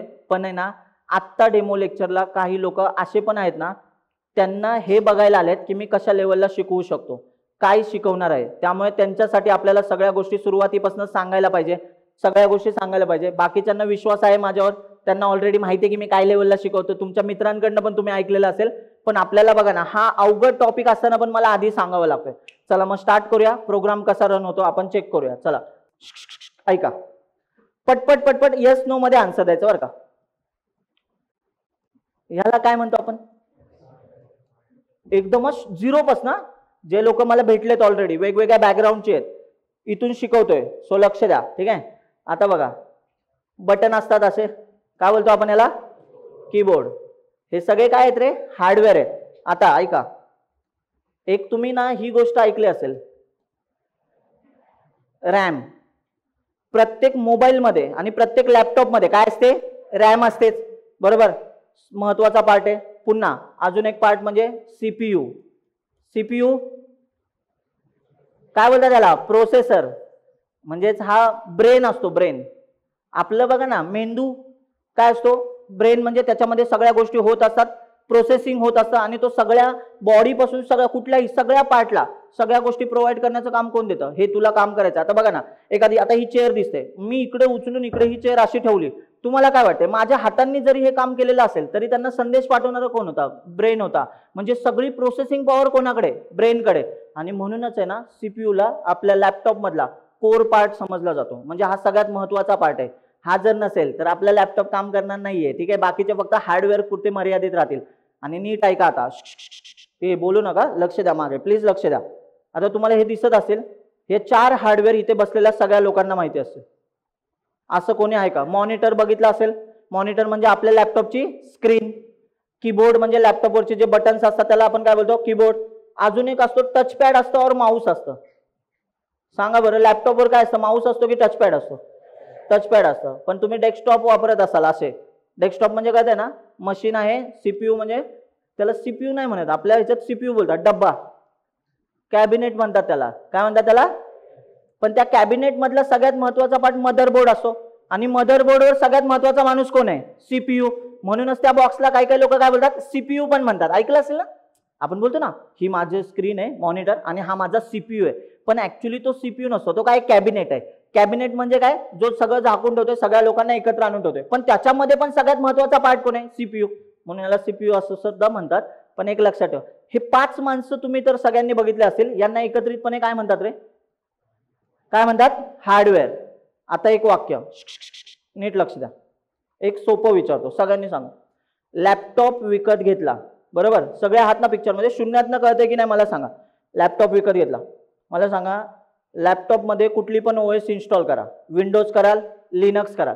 मॅक तर मॅकबुक वरच, माहिती आहे ना? मॅकचा लॅपटॉप घेतला, त्याच्यामध्ये बाय डिफॉल्ट ते ओएस टाकूनच देतात, त्याला मॅकिनटोश असं म्हणतात. पहिला लॅपटॉप, स्क्रीन म्हणजे लॅपटॉप. आता हे लॅपटॉप असं आहे ऍक्च्युली, ठीक आहे, ह्याला असं म्हणूया. हे काय आहेत? हे लॅपटॉप आहे, ठीक आहे. चला लक्ष द्या, हे किती लॅपटॉप झाले? 3. ओय, लक्ष आहे का? हा, आता नोटीस करा. मे बी हा लिनोवो कंपनीचा लॅपटॉप आहे, डेल आहे और HP असं आपण म्हणूया. कुठले या कंपनी ऐकलं? हा, मग आता प्रश्न नीट ऐका माझा. कुठल्याही कंपनीचा लॅपटॉप घेतला तुम्ही, या लेनोवो किंवा डेल याच्यावरती तुम्ही ओएस इन्स्टॉल करू शकता. विंडोज और लिनक्सची कुठली ओएस याच्यावरती? विंडोज और लिनक्स. पण आता ह्याच्याकडे लक्ष द्या, हा काय आहे? याच्यावरती मॅक ओएसच असते, त्याला मॅकिनटोश असं म्हणतात. काय म्हणतात त्याला? मॅकिनटोश. मॅक ओएसलाच फुल फॉर्म त्याचा मॅकिनटोश आहे. ते आपण बोलतो ना मॅक, शायनिंग म्हणतात ना, मॅक. मॅक आहे माझ्याकडे. अरे पण मॅकला काय फुल फॉर्म काहीतरी असं, तर त्याला काय म्हणतात? मॅकिनटोश. आता एक सांगतो वाक्य, तुम्ही बघाल ना, मॅकचा लॅपटॉप घेतल्यानंतर तुम्हाला मॅकिनटोश ऑलरेडी येते, म्हणजे ऑपरेटिंग सिस्टीम ऑलरेडी टाकून दिली जाते. इकडे तुमच्याकडे चॉईस आहे, रादर ह्याला पण चेंज करता येतं बरं का, काळजी करू नका. याच्यावर पण तुम्ही विंडोज टाकू शकता. पण एक डोकं लावा ना जरा, एवढा भारीतला लॅपटॉप घेणार, जर विंडोजच टाकायचं होतं तर त्यातला घेतला असता. हा, हे लॅपटॉप एकतर ऑलरेडी महाग असतात, कळते ना, पण यांचा पॉवर वगैरे म्हणजे सीपीयू वगैरे सगळं भारी असतं. आता मी एक वाक्य बोलतो, मला सांगा, पटपट बोलायचं सगळ्यांनी. याच्यामध्ये स्क्रीन आहे म्हणजे मॉनिटर आहे. कीबोर्ड आहे का? आहे. टचपॅड आहे म्हणजे माऊस आहे. अरे बोलताय ना? हा. सीपीयू आहे का? रॅम असेल का? सेम गोष्टी या तिघांकडे पण आहेत की नाही? म्हणजे लॅपटॉपचं कॉन्फिगरेशन मधले जे हार्डवेअर असतात ते सेमच असतात. मग आता एक वाक्य नीट ऐका, ओएस कुठल्या पण टाकू शकतो. आता ह्याच्याकडे लिनोवोचा लॅपटॉप आहे, माझ्याकडे लिनोवोचा लॅपटॉप आहे. हा मे बी त्याच्यावर विंडोज टाकलेला असेल आणि मी लिनक्स टाकलेला असेल. ओएस काही पण असू शकते ना त्याच्यावर. मग आता मी तुम्हाला प्रश्न विचारतो, सगळ्यांनी आन्सर द्यायचं बरं का, सगळ्यांनी एक साथ. मला सांगा, हे जे लॅपटॉप आपण घेतोय, तर तुम्ही नोटीस केलेलं असेल लॅपटॉपची रेंज असते 40,000 वगैरे, 35,000, 40,000, 25,000 पासून बेसिक लॅपटॉप मिळायला सुरुवात होतात, बरोबर की नाही? 40,000, 50,000, 60,000, 70,000, 80,000 पर्यंत, 1 लाखापर्यंत पण लॅपटॉप असतात, रादर त्याच्यापेक्षा पण महाग असतात. या भाईंचं जरा वेगळं कामकाज आहे. ह्यांचं माहिती आहे ना, ह्यांचं सिनारिओ काय? हे 70-80 हजारापासून बेसिक लॅपटॉप सुरू होतात. तुम्ही नोटीस केलेलं असेल, बिग बिलियन सेल्स वगैरे तसले सेल्स असतील तर थोडी लॅपटॉपची प्राइस यांची कमी असते, ब्लॅक फ्रायडे वगैरे, तर त्यामध्ये बरेचसे लोक मॅक वगैरेचे लॅपटॉप घेतात. स्टुडंट वरती डिस्काउंट असतो, स्टुडंट आयडी वरती, पण डिस्काउंट 5-1% असतो, 10% असतो. कितीचा फरक पडणार? हे 1-1 लाखाचे लॅपटॉप आहेत. मॅकबुक प्रो वगैरे ऐकले तुम्ही? 2 टाईपचे असतात, मॅकबुक एअर आणि मॅकबुक प्रो. ऐकून तरी माहिती असेल ना, ठीक आहे. यांचा सिनारिओ जरा थोडा नंतर हँडल करू. इथं या, बोलूया.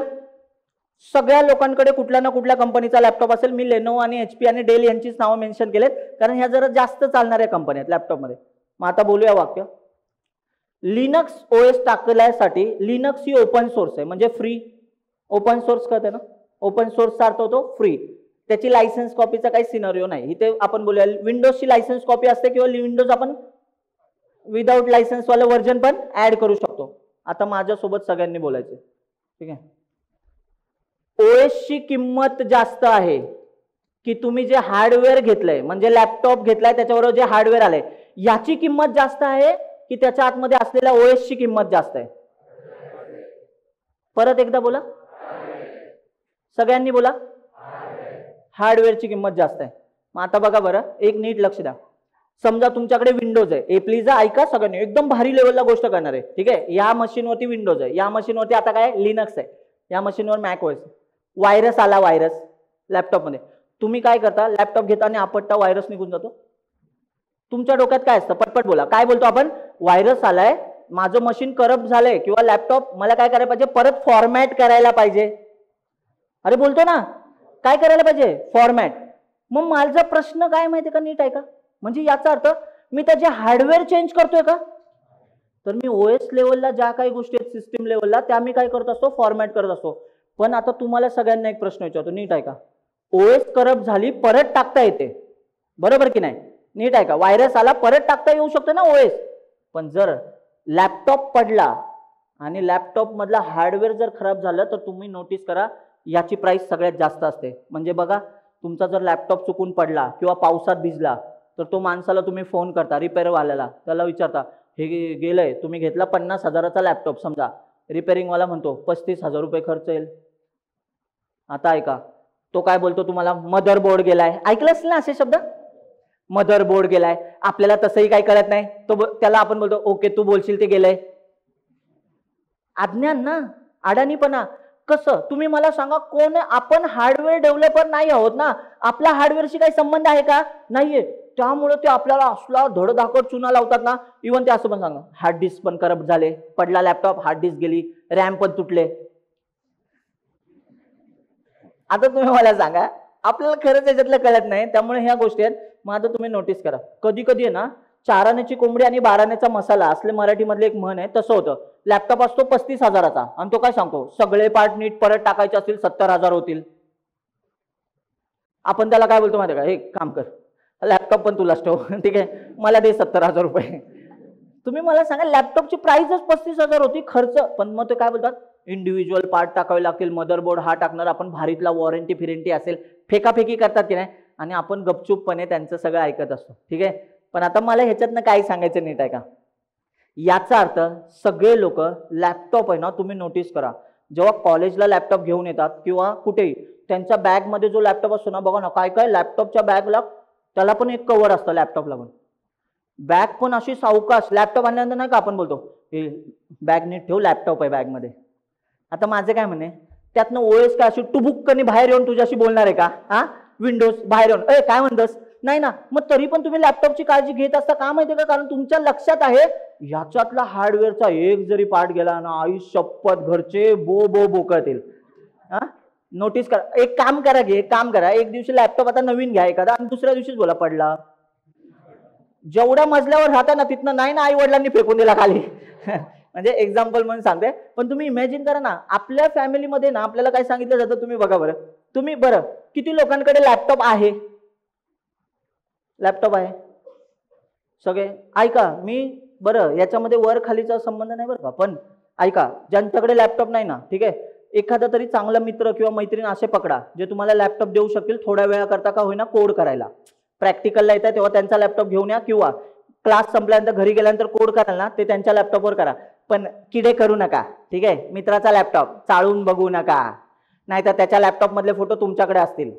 फक्त काय करायचं, कोडिंगसाठी लॅपटॉप घ्यायचा, तसाच्या तसा रिटर्न गेला पाहिजे. मग आता तुम्हाला सांगतोय, ज्यांच्याकडे लॅपटॉप आहे, ठीक आहे, त्यांच्यासाठी एक सिंपलचा प्रश्न, ठीक आहे, नीट ऐका. सगळ्यांना माहिती आहे ना, सगळ्यांच्या लॅपटॉपमध्ये ह्या सगळ्या गोष्टी आहेत, हार्डवेअर आहे. तुम्ही तुमचा लॅपटॉप जपून वापरताय, कारण तुम्हाला माहिती आहे की लॅपटॉप घेतलाय तेव्हाच आई वडिलांनी आपल्याला सांगितलं होतं दरवर्षी लॅपटॉप नवीन नाही घेतला जात, ते काही कपडे नाही आहेत. काय दिवाळीला आला, दिवाळी आली आपण होतो आई नवीन लॅपटॉप असं बोलतो का? एकदाच आपण लॅपटॉप घेतो तर 3-4 वर्ष आपण तोच लॅपटॉप वापरतो की नाही? अरे फार रेअर सिनारिओ असतो की लॅपटॉप खराबच झाला, किंवा आपण घरच्यांना बोललो की ह्याच्यावरती गेमिंगसाठीचा हा लॅपटॉप नाहीये, मला जरा भारीतला लॅपटॉप घ्यायचा आहे, त्या सिनारिओ मध्येच आपण एखादा लॅपटॉप रिप्लेस करतो. बट आपल्याला बघा ना, जो कोडिंगसाठी आपण लॅपटॉप वापरतो ना, तो आपण सेकंड इयर फर्स्ट इयरला जो लॅपटॉप घेतो ना, तो 4 वर्ष वापरतो. आणि कंपनीत एकदा कामाला लागलं की कंपनी स्वतःच लॅपटॉप देते. अरे कंपनीमध्ये गेल भेटतो बरं का, फक्त तो घरी नाही येत, कळतंय? ते तुम्हाला देतं आणि नंतर कंपनी सोडली की काढून घेतो. ठीक आहे, असं नाही का तुझ्या नावावर लॅपटॉप नसतो बरं का. कंपनी काय करते, त्यांचे एक्सपेन्सेस मॅनेज करण्यासाठी लॅपटॉप देते तुम्हाला. टॅक्स, कळलं का? मग ती सांगते एम्प्लॉईचा एवढा खर्च आहे, कळलं? पण जेव्हा तुम्ही कंपनी सोडता सगळं सबमिट करावं लागतं. इव्हन तुम्हाला जी डायरी देते ना कंपनी 2025 हे घे, ती पण घेते रिटर्न जाताना. ती काय बोलते, ही डायरी माझी आहे कंपनीच्या नावाने. एवढ्या कंपन्या डेंजर असतात, तर तुम्ही लक्षात घ्या. पण आपला लॅपटॉप असतो तो आपण काय बोलतो, राव जपून वापरला पाहिजे. किती वर्ष वापरायचा आहे? 4 वर्ष वापरायचं आहे. आता मग सगळ्यांसाठी एक प्रश्न आहे, हे ना मॉनिटरवरचा डिस्प्ले गेलाय, कीबोर्ड खराब होणे, ह्याच्यावर पाणी पडणे, या मॅन्युअल एरर असू शकतात. म्हणजे काय, हलगर्जीपणा पण असू शकतो. हलगर्जीपणा करते ना, म्हणजे मी लॅपटॉप घेतला, माझ्याकडनं चुकून पडला, स्क्रीन जाऊ शकते, डिस्प्ले गेला, ह्या हार्डवेअर खराब होऊ शकता. कसा पण खाट पायाने पण कोड टाईप करतोय, हा खराब होऊ शकतो. ठीक आहे, नीट आहे का?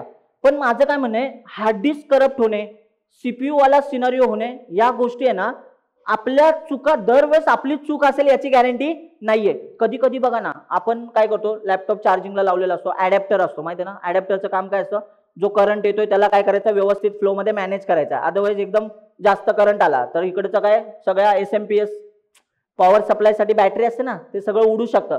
मग हे कंट्रोल कोण करतो? ऍडॅप्टर. हे चार्जरला बघितला का, एक गट्टू असतो, कुठल्या भाषेत सांगू आता, ठीक आहे? चार्जर बघितलाय का? कधी नाही विचार केला का, एकच वायर पाहिजे ना, मध्ये हा ठोकळा कशासाठी लावलाय? त्यालाच ऍडॅप्टर असं म्हणतात. ठीक आहे, याच्यापेक्षा शून्यात नाहीये मित्रांनो. ठीक आहे, हा कळते ना? म्हणजे तो इंटरफेस सारखा झाला ना, एका साइडून डेटा येतोय, तो फ्लो मध्ये जोरात येतोय, तर त्याला मॅनेज करण्याचं काम तो ऍडॅप्टर करतोय आणि तुमच्या मशीनला. पण माझं काय म्हणणं आहे, कधी कधी असं होऊ शकतं, सीपीयू खराब होऊ शकतो. हार्ड डिस्क नावाचा प्रकार ऐकलाय का? एचडीडी. सांगा मग, पटपट बोला. एचडीडी सोबत आता एसएसडी सुद्धा असते. एचडीडी आणि एसएसडी या दोन्ही गोष्टी ऐकल्यात अशा लोकांनी हात वर करा. सगळे क्या बात, खूप भारी. रडू आलं मला, थांबा. पटकन हात वर करायचा. दोघांमधला डिफरन्स माहिती आहे त्यांनी हात वर करायचा. एचडीडी आणि एसएसडी मध्ये काय डिफरन्स आहे? पैशांचा सांगू नका, लय मारेन. तुम्ही म्हणा एक महाग असते, एक स्वस्त असते. हा डिफरन्स, दोघांमध्ये टेक्निकली काय डिफरन्स आहे? चला, एचडीडी आणि एसएसडी ताट्यात वर. एक हात, 1 2 3, पटपट. 4. थांबा थांबा थांबा. कळतंय का? तुम्ही पण त्या जत्रेतच आहात. सगळी लोक ज्यांनी हात, माहितीये सगळं, फुल फॉर्म विचारला फेकून माराल माझ्या तोंडावर.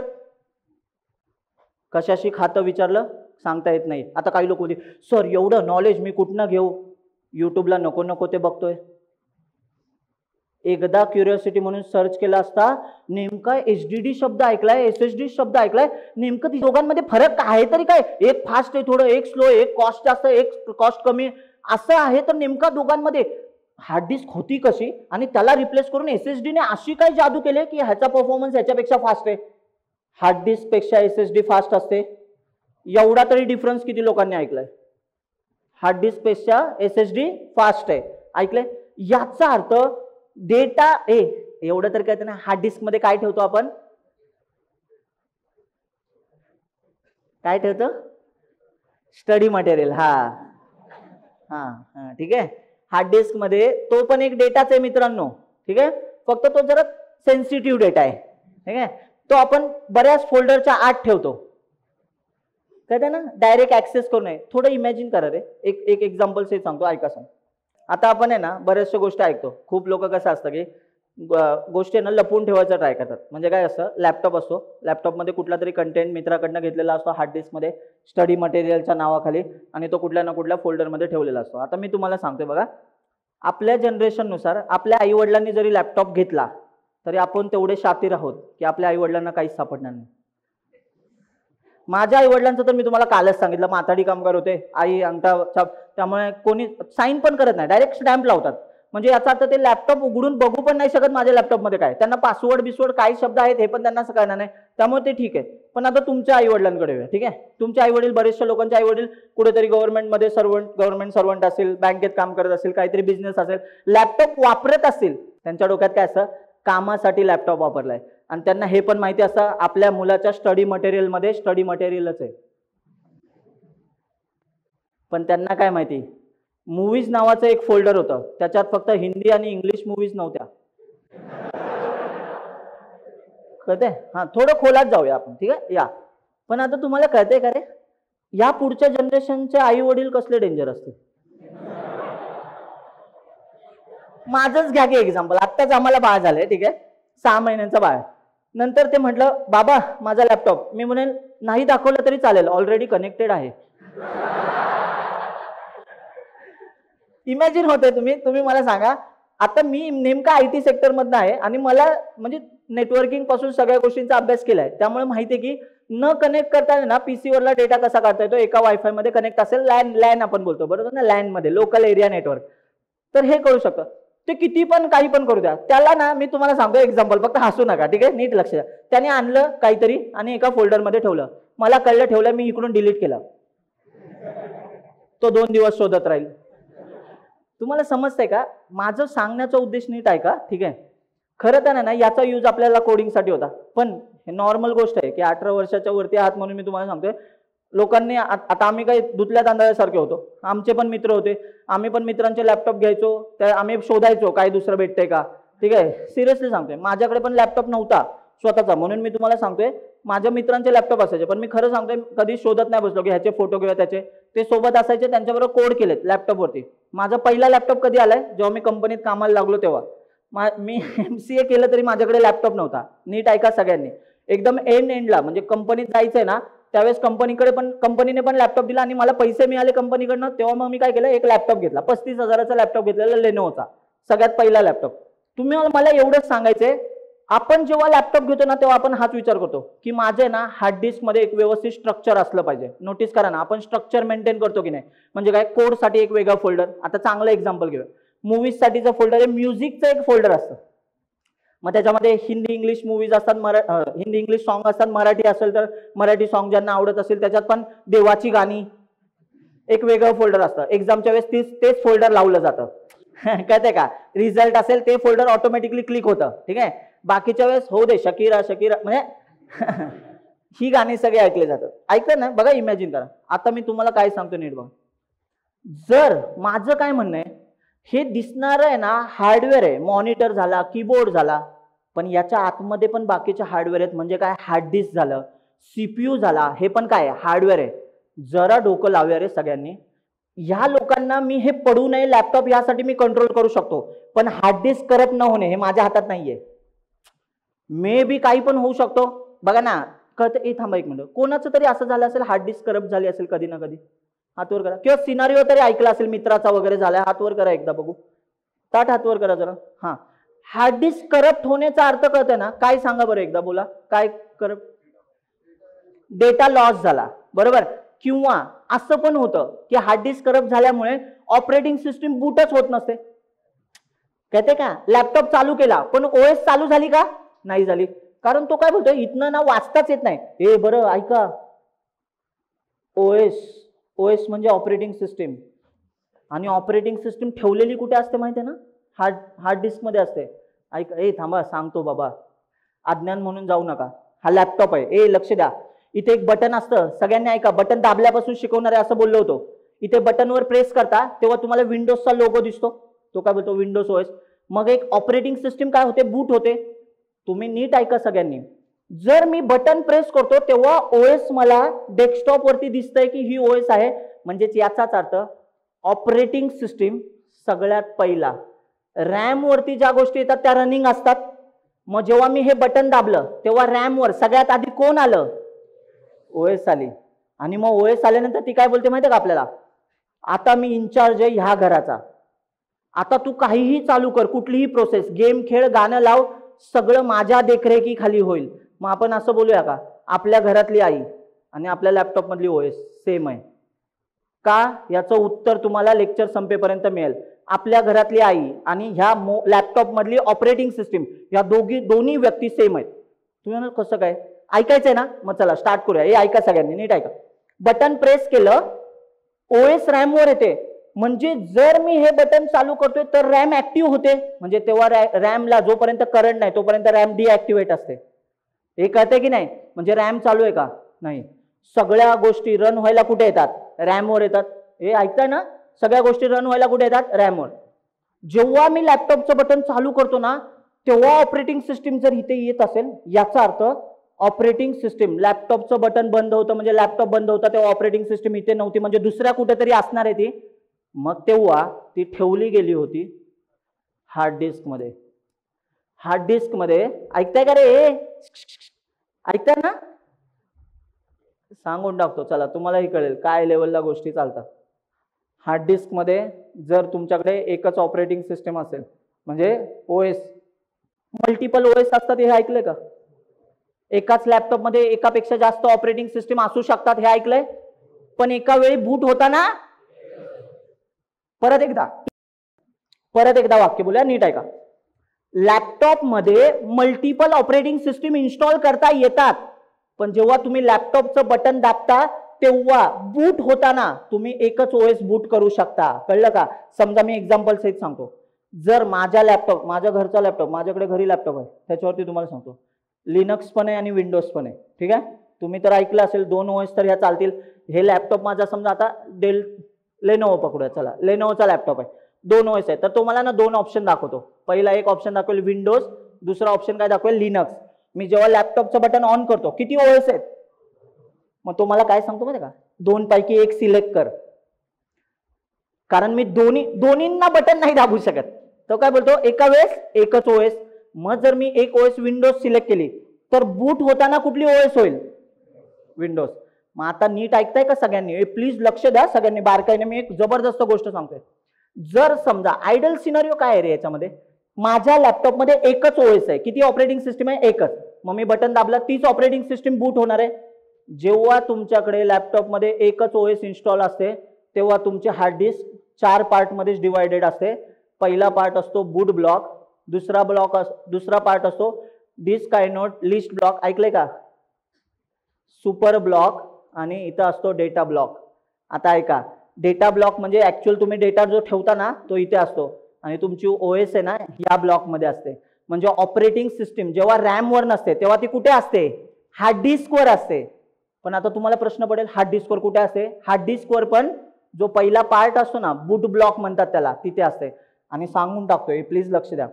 जेव्हा बटन प्रेस करता ना तेव्हा ह्या बूट ब्लॉक मधली ऑपरेटिंग सिस्टीम उचलली जाते आणि तुम्हाला इथे लोड करून दाखवली जाते. आणि जेव्हा ती लोड होते तेव्हा ती येते कुठे? रॅम वर येते. एक मिनिट थांबा. हे ऑलरेडी फ्लो माहिती आहे, अशा लोकांनी हात वर करा, ताट हात वर करा. चला ताट हात वर करायचा. ओएस बूट कशी होते हे माहिती आहे ऑलरेडी. चला ताट हात वर करा. आत्ता जे मी सांगितलं होतं ते ऑलरेडी माहिती आहे, त्या लोकांनी हात वर करा. ठीक आहे. चला आता एक वाक्य सांगू, लक्ष द्या. काही लोक बोलतील सर नाही माहिती, काय फरक पडतो? तरी मी 5 लाखाचं 10 लाखाचं पॅकेज घेऊ शकतो. एक्झॅक्टली मला हेच सांगायचं तुम्हाला. प्रत्येक गोष्टीचा का शोधा, की हे का होतंय, तरच तुम्ही चांगलं शिकू शकता. मला कसं वाटतंय, कोड जर सुरू व्हायच्या आधी मी जर मशीन चालू करतोय तर मशीन मध्ये मला कळलं पाहिजे की ही ओएस जर रॅम वर येते ना तर याचा अर्थ ओएस कुठे होती? आधी हार्ड डिस्क वर होती. पण हार्ड डिस्क वरती एवढा पसारामधनं ओएस शोधायला लागेल की नाही? मग तिला अशा विशिष्ट ठिकाणी ठेवली पाहिजे, तिला उचलून कोणीतरी न्यायला पाहिजे. यालाच बूट लोडर असं म्हणतात. काय म्हणतात? बूट लोडर. जो कोणाला उचलतो? ओएस ला उचलतो. हे ना खूप डिटेल मध्ये आहे, पण डेमो लेक्चर आहे एवढं इनफ आहे. मी तुम्हाला पुढे जाऊन ह्या गोष्टी सांगेल की हे डिटेल मध्ये चालतं कसं. मग सगळ्यांनी माझ्यासोबत आहे ना आता एक साथ बोलायचं. चला बोलूया आपण. बघा ऍटलिस्ट आजच्या दिवसामध्ये ना एवढ्या तरी गोष्टी घरी घेऊन जा. हा मशीन आहे, हे बंद आहे की नाही? जेव्हा मी ह्या बटनवर प्रेस करतो, पटपट बोलायचं. सगळ्यात पहिला रॅम वरती कोण येणार आहे? सगळ्या एक साथ कोण येणार आहे? ओएस. मग रॅमवर जी गोष्ट येते तिला प्रोसेस म्हणतात. म्हणजे ओएस सुद्धा एक काय आहे, प्रोसेस आहे. आणि प्रोसेसला जन्म आणि मृत्यू असतो. म्हणजे माणसाला कसं जन्म असतो आणि मृत्यू असतो. ओएस रॅमवर आली म्हणजे जन्माला आली, आणि काम संपल्यानंतर बोलतो ना आपण शटडाऊन करतो लॅपटॉप, तेव्हा ओएस काय झाली, मेली म्हणजे तसं नका घेऊ, ठीक आहे. ओएस काय झाली, लॅपटॉप बंद झाला. लॅपटॉप बंद झाला म्हणजे ती हार्ड डिस्क मध्ये परत, म्हणजे याचा अर्थ ती रॅमवर गेली, म्हणजे तिचा काय झाला, मृत्यू झाला. थोडक्यात असंच आहे. आत्ता समजून घ्या. ऐका आता मला सांगा, मी बटन दाबल्यानंतर जर सगळ्यात पहिला गोष्ट ओएस रॅमवर येत असेल तर याचाच अर्थ ओएस लॅपटॉप बंद असताना कुठेतरी दुसरीकडे होती. मग चला बोला, ओएस लॅपटॉप बंद असताना कुठे होती, हार्ड डिस्क मध्ये होती. मग आता तुम्ही नोटीस करा, आपल्याकडे ह्याला स्टोरेज म्हणतो आपण, हार्ड डिस्कला काय बोलतो, स्टोरेज. हे एवढ्या शून्यातनं सांगतोय ना, याच्यापेक्षा खाली आता काहीच नाही. हार्डवेअर पेक्षा पलीकडे काय असतं का जग, नाही ना. इथपर्यंत सांगतोय तुम्हाला, नीट लक्ष द्या. सीपीयू पर्यंत कोड कसा रन होतो ना, हे सगळं तुम्हाला पुढच्या लेक्चर्स मध्ये कळणार आहे. फक्त नीट लेक्चर्स करा, तुम्हाला कळून जाईल. ऐका आता बघा, सगळ्यात आधी ह्याच्याकडे 4 बॉक्स असतात, एवढं डोक्यात ठेवा. आणि पहिल्या ब्लॉक मध्ये कोण असते, ओएस असते. बूट ब्लॉक म्हणतात त्याला. काय म्हणतात, बूट ब्लॉक. तुम्हाला माहिती आहे का, जेव्हा तुम्ही बटन दाबता ना, तेव्हा ह्या ओएसला घेऊन जाणाऱ्या माणसाला बूट लोडर असं म्हणतात. काय म्हणतात, म्हणजे ओएसच्या पण आधी कोणीतरी ऍक्टिव्हेट होत असतो, हे एवढं तरी लक्षात आलं असेल, ठीक आहे. हे थोडं खोलात आहे.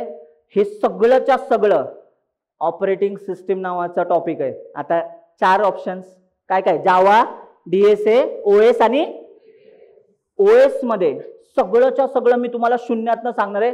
लॅपटॉप बूट होतो म्हणजे नेमकं काय होतं, रॉमची कन्सेप्ट ऐकली असेल तुम्ही, रॉम. रॅम असतं तसं एक रॉम शब्द ऐकलाय, किती लोकांनी रॉम शब्द ऐकलाय, ROM, फुल फॉर्म रीड ओनली, आणि रॅमचा फुल फॉर्म, गावात तुम्ही पुणे युनिव्हर्सिटी टॉप करता रे. 4 मार्काचं तुम्हाला सगळं माहिती आहे की नाही, जे एक्झाम मध्ये लिहायचंय कसं चालतं ते नका विचारू सर. फुल फॉर्म पाहिजे, 10 सांगतो फुल फॉर्म तुला, ठीक आहे. आता बघा ना, रॅमचा अर्थ होतो रॅन्डम ऍक्सेस मेमरी, बरोबर. रॅन्डम ऍक्सेस म्हणजे हा काय म्हणतो माहिती का, मी थिएटरच्या सीट सारखा आहे. पहिली ओएस कुठे आले असं नाही की पहिल्याच पार्टला मिळेल, जिथे जागा आहे ना तिथे प्रोसेसला जागा मिळते, म्हणजे रॅन्डमली. तसंच तुम्ही बघा ना, थिएटरमध्ये तिकीट बुक करता, तुम्हाला असं सांगितलं जातं का सिरियलीज बसायचंय, नाही ना.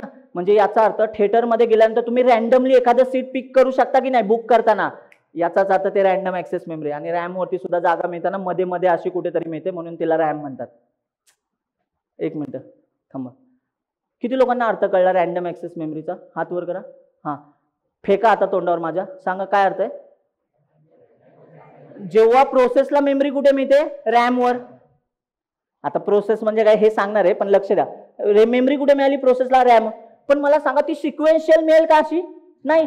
ही प्रोसेस बघा ना, आता ही 1 असं नाहीये, ही पण 1 असू शकते, ही 7 नंबरची प्रोसेस असू शकते, ही 2 नंबर, ही 3 नंबर, 4 नंबर, 5 नंबर, 6 नंबर, अशा कुठेही जागा मिळू शकते, जिथे जागा आहे म्हणजे रॅन्डमली ऍक्सेस करतोय, रॅन्डम ऍक्सेस मेमरी, रॅम, ठीक आहे. आणि रीड ओनली मेमरी म्हणजे काय असतं, रॉम. म्हणजे तो काय म्हणतो माहिती का, याच्यावरचा प्रोग्राम जी काही गोष्ट आहे ती चेंज न होणारी आहे, तू फक्त याला वाचू शकतो, याला तू चेंज करू शकतो का, नाही. म्हणून ज्या ज्या गोष्टी चेंज न व्हाव्यात, फिक्स असायला पाहिजेत, त्याला काय म्हणतात, रॉम. एक्झाम्पल सहित सांगू का तुम्हाला, ऐका. काही तुम्ही खेळणी बघितली असेल ज्याच्यामध्ये ऑलरेडी एम्बेड केलेलं असेल, एम्बेडेड चिप असतात, तर ऑलरेडी प्रोग्राम बघा ना त्याच्यावरती फिक्स करून ठेवला असतो. तुम्ही रिमोटने काय करू शकता, पुढे जाऊ शकता, मागे आणू शकता. कार असेल, कार इमॅजिन करा, पुढे जाईल मागे जाईल. पण तुम्हाला माहिती आहे का, तुम्ही ते कारमध्ये ते फीचरच नाही गाण्यांचं, तर तुम्ही असं बोलू शकता गाणं वाजलं पाहिजे, वाजेल का, का नाही वाजत ते सांगा, कारण ते रीड ओनली मेमरी आहे. म्हणजे काय, जेवढं त्याच्यात फिक्स करून ठेवलं तेवढंच वाजणार आहे. छय्यावाला मोबाईल होता, जत्रेत भेटायचा, जत्रा यात्रा आठवते, एक लहानपणी असा मोबाईल भेटायचा, त्याच्यावर ना 7-8 बटन जेवढे असायचे ना, कुठलं पण बटन दाबलं वेगवेगळी गाणी लागायचे. पण कधी नोटीस केलं काय, त्यांच्या व्यतिरिक्तची गाणी एकदा पण नाही वाजायची, का सांगा, कारण ते रीड ओनली मेमरी. म्हणजे आपण असं बोलूया का ज्या फिक्स गोष्टी असतात त्या रॉम वर असतात. सांगा बरं, ह्या ओएसचे ना 2च पार्ट असतात. पहिला पार्ट असतो प्रोसेस, काय असतो, आणि दुसरा असतो फाईल. अख्खच्या अख्खं ऑपरेटिंग सिस्टीम आपण जे शिकणार आहे ना, ते ह्या 2 शब्दांच्याच अराउंड शिकणार आहे. आज घरी गेल्यानंतर इंटरनेटवर फक्त एवढं सर्च करा, ऑपरेटिंग सिस्टीम नेमकं कशाशी खातं, ऑपरेटिंग सिस्टीमचा मेन उद्देश काय असतो, तर तुम्हाला एवढंच कळेल, प्रोसेस आणि फाईल, या दोन गोष्टीवर अख्खीच्या अख्खी ओएस डिपेंड असते. मग आपल्याला काय करायचंय, या दोन गोष्टी ओएस मध्ये शिकायच्यात. येऊया आता टॉपिक कडे. चला मग आता सगळ्यांनी बोला. लॅपटॉपचं बटन दाबलं, बोला ओएस कुठे होते आधी? याला बूट करणाऱ्या माणसाचं नाव काय? त्याने ओएस बूट करून ठेवली कुठे? आणि सगळ्यात पहिली येणारी प्रोसेस कोण झाली मग? कळतंय ना? मग आता जसं एक्झाम्पल सहित आता सगळं सांगतो. इथपर्यंत सगळं सगळ्यांना कळलंय? मग आता मजा बघा सगळ्यांनी. ठीक आहे, आता बघा हे पुसतो, चांगली डायग्राम पुढे. ठीक आहे, आता बघा इथे ओएस कुठे आले सांगा बरं? रॅम वर आले. आता ऐका सगळ्यांनी, पटपट आन्सर द्यायचे सगळ्यांनी. HDD समजलं ना? HDD म्हणजे हार्ड डिस्क. यालाच आपण काय बोलूया? SSD चा एकदा फुल फॉर्म बोलून टाका रे. बोला बोला. खूप कमी लोक का बोलतात? हा 4 मार्कला नाही विचारत का? 1.5 मार्काचा क्वेश्चन दिसतोय. सांगा SSD चा full form. Solid state drive. आणि हार्ड डिस्कचा?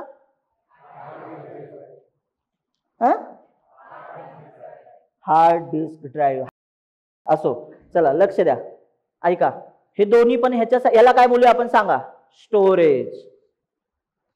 ही रॅम आहे. इथे कोण असतात? सगळ्या प्रोसेस.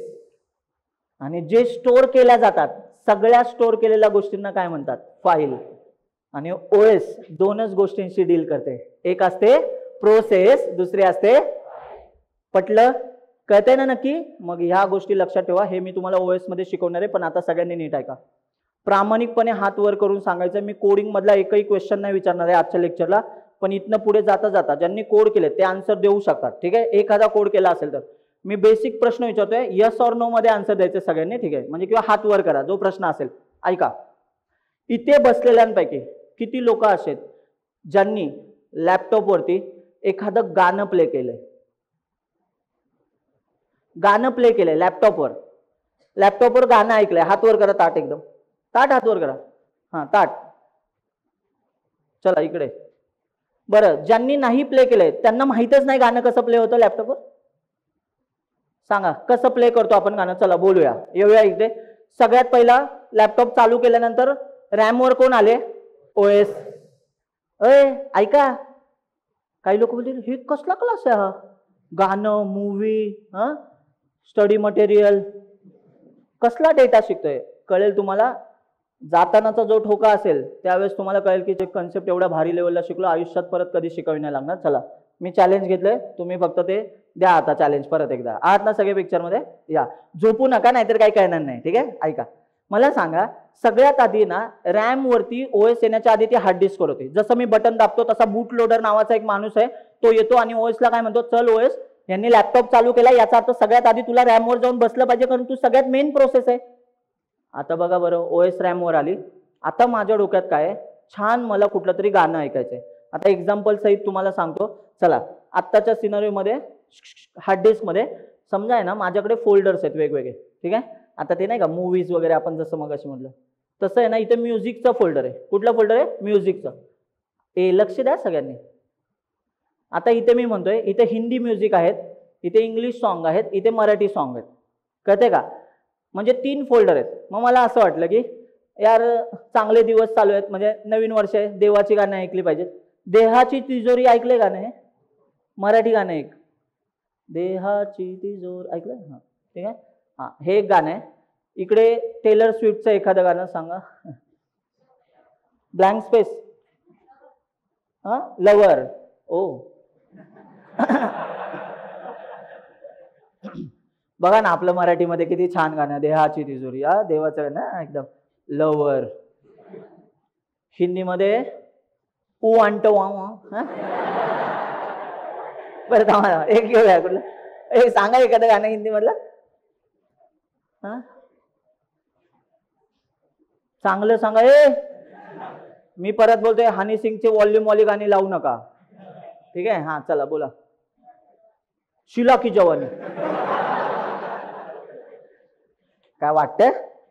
हा ठीक आहे, हा चला असो, चांगलं गाणं घ्या. हा कुठला पिक्चर होता? लाल सिंग चड्डा नावाचा. हा ठीक आहे, लाल सिंग. ऐका बरं, त्याच्यामध्ये एक गाणं आहे, तेरे हवाले कर दिया, काहीतरी एक गाणं आहे ना. हा, किंवा आर स्टेडियम नावाचा एक पिक्चर आहे जो लिजंड लोक बघतात. अरे आर रहना है तेरे दिल में, आठवतंय का? त्याच्यातलं एक फेमस गाणं आहे ना ते, कुठलं रे? सच कह रहा है दीवाना. चला ते घेऊया. दिल ना किसी से लगाना, सच कह रहा है. हा हा ठीक आहे. असं ऐका, एक हिंदी गाणं, इंग्लिश गाणं, मराठी गाणं. समजा आज असं मूड होता की हे सच कह रहा है दीवाना, मित्राचा ब्रेकअप झाला, आपण सगळ्यांनी ही गाणं ऐकलं पाहिजे. आता तुम्ही नोटीस करा, सगळ्यांनी नीट ऐका. प्रश्न आता सुरू होणार आहेत. आता कोडिंग स्टार्ट झालंय. तुम्ही म्हणाल ह्याच्यात कुठे कोडिंग आहे? चला कोडिंग स्टार्ट झालं. एक वाक्य प्रश्न ऐका. ही गाण्याची फाईल माझ्याकडे आली दोन सिनारिओ मधनं. एक तर मी हे गाणं इंटरनेटवरनं डाउनलोड केलं, अय पटतंय का? दुसरा ऑप्शन आहे, मित्राने मला हार्ड डिस्क मध्ये पेनड्राईव्ह किंवा हार्ड डिस्क असते पोर्टेबल. पोर्टेबल म्हणजे शिफ्ट पण करू शकतो हार्ड डिस्क मी इकडून तिकडे. एक मिनिट, पोर्टेबल हार्ड डिस्क किती लोकांनी बघितले? हात वर करा.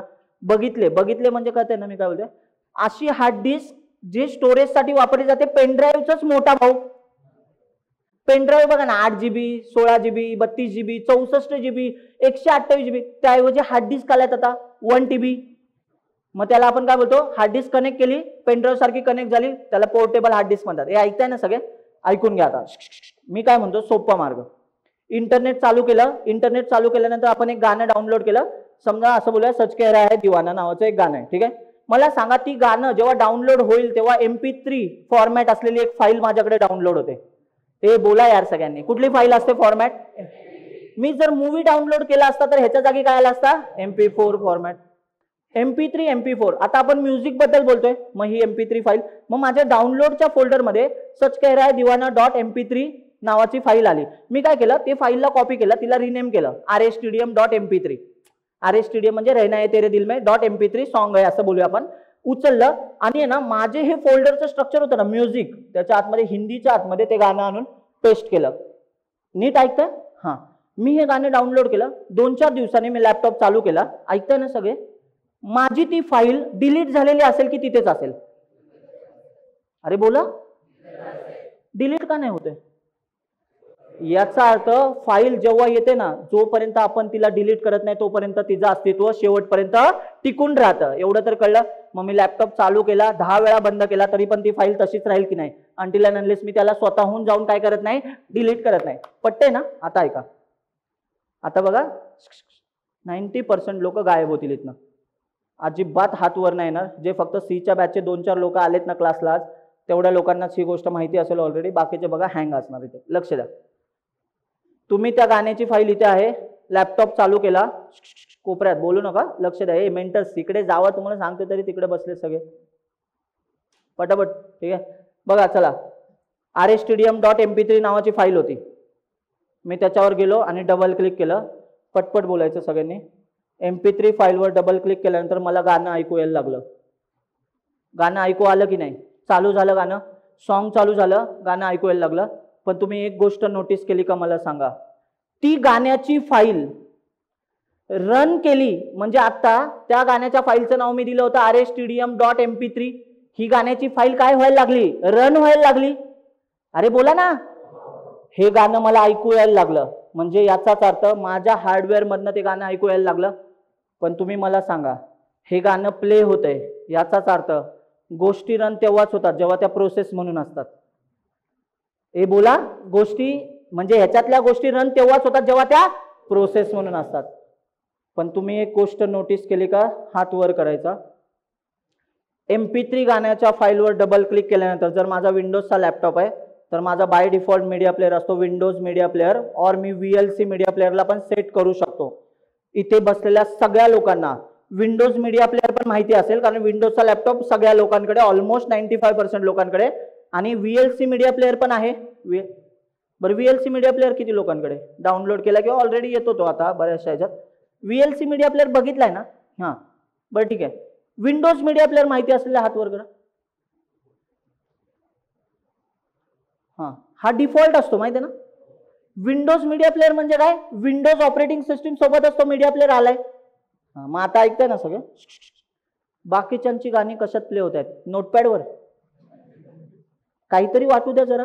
हा, जर तुमचा विंडोज मीडिया प्लेअर पण नाही, VLC मीडिया प्लेअर नाही, दुसरा मीडिया प्लेअर कोणता आहे तुमच्याकडे? हात वर करा आणि सांगा. या दोघांपैकी एक सगळे वापरतात की नाही. मग आता बघा सुरू करतोय, स्टार्ट. इथून पुढे 15 मिनिटं नीट लक्ष द्यायचं. बघा टॉपिक चालू झालाय आणि याचा आणि जावाचा डायरेक्ट संबंध आहे. कसा नोटीस करा, ऐका. ऐकताय ना. मी एक गाण्याची फाईल डाउनलोड केली होती, हे गाणं मला ऐकायचंय. मी गाण्यावरती डबल क्लिक केला. मला एवढं नक्की कळलंय प्रोसेस आल्याशिवाय कुठलीही गोष्ट रन होत नाही.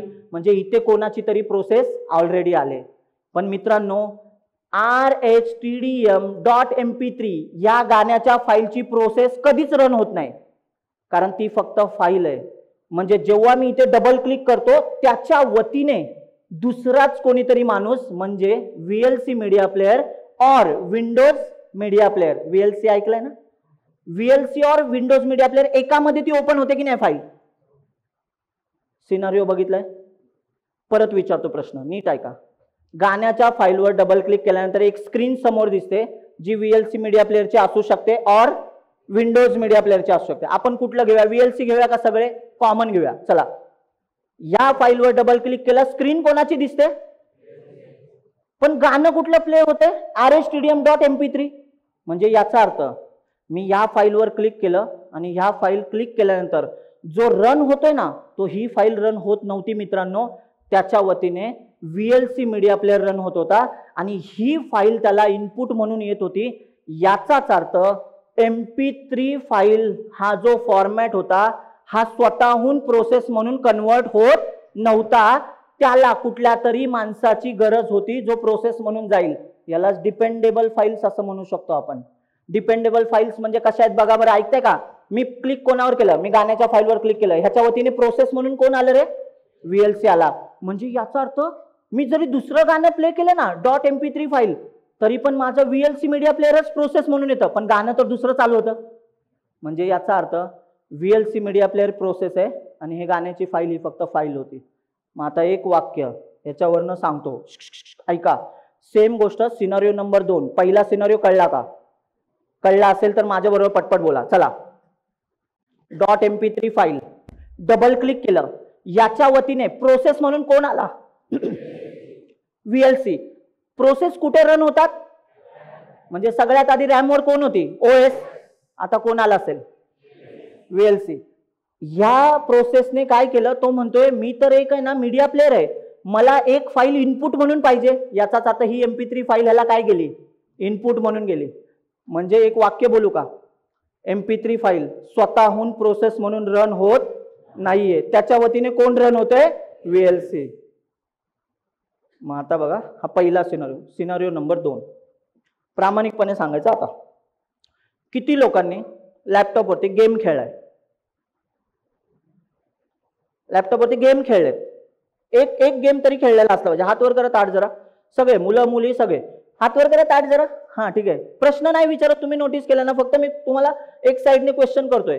खेळले तेवढे लोक. चला ऐका, मागे लक्ष द्या. मला सांगा, गेम खेळायचा आहे तर तुम्हाला तो गेम डाउनलोड करावा लागलाय. इंटरनेटवरनं गेम काय केला तुम्ही, सगळ्यांनी बोला, काय केला, डाउनलोड केला. कुठल्या फोल्डरमध्ये तो डाउनलोड केल्यावर, डाउनलोड नावाचं. पण तुम्ही काय केलंय, काही काही लोकांचा लॅपटॉप बघा ना, मुलींनो काय रे सचिन, आवाज ना, हा ठीक आहे. चला असो, ऐका सगळ्यांनी. मला सांगा, गेम आहे, तुम्ही गेम काय केला, डाउनलोड केला. पण काही लोक काय करतात, त्याला पण सिस्टमॅटिक फोल्डर बनवतात. म्हणजे काय, मूवीजचं फोल्डर, सॉंग्सचं फोल्डर आणि गेम्स. मग गेम्सच्या फोल्डरच्या आतमध्ये मग तुम्ही समजा काउंटर स्ट्राईक वगैरे ऐकलेत का, हे गेम जुना गेम आहे. Counter strike, GTA Y city, लात मारा, हा ठीक आहे. पबजी डेस्कटॉपवर, बॅटलफील्ड, काय नाव आहे त्याचं आत्ताचं, असं बंद झालं ना पबजी, चालू आहे का पबजी, हा ठीक आहे. खेळत असाल तुम्ही, मी नाही खेळत त्यामुळे मला माहित नाही. ठीक आहे, मोबाईलवरती जास्त खेळतात ना पण पबजी, लॅपटॉपपेक्षा का डेस्कटॉपवर पण खेळतात.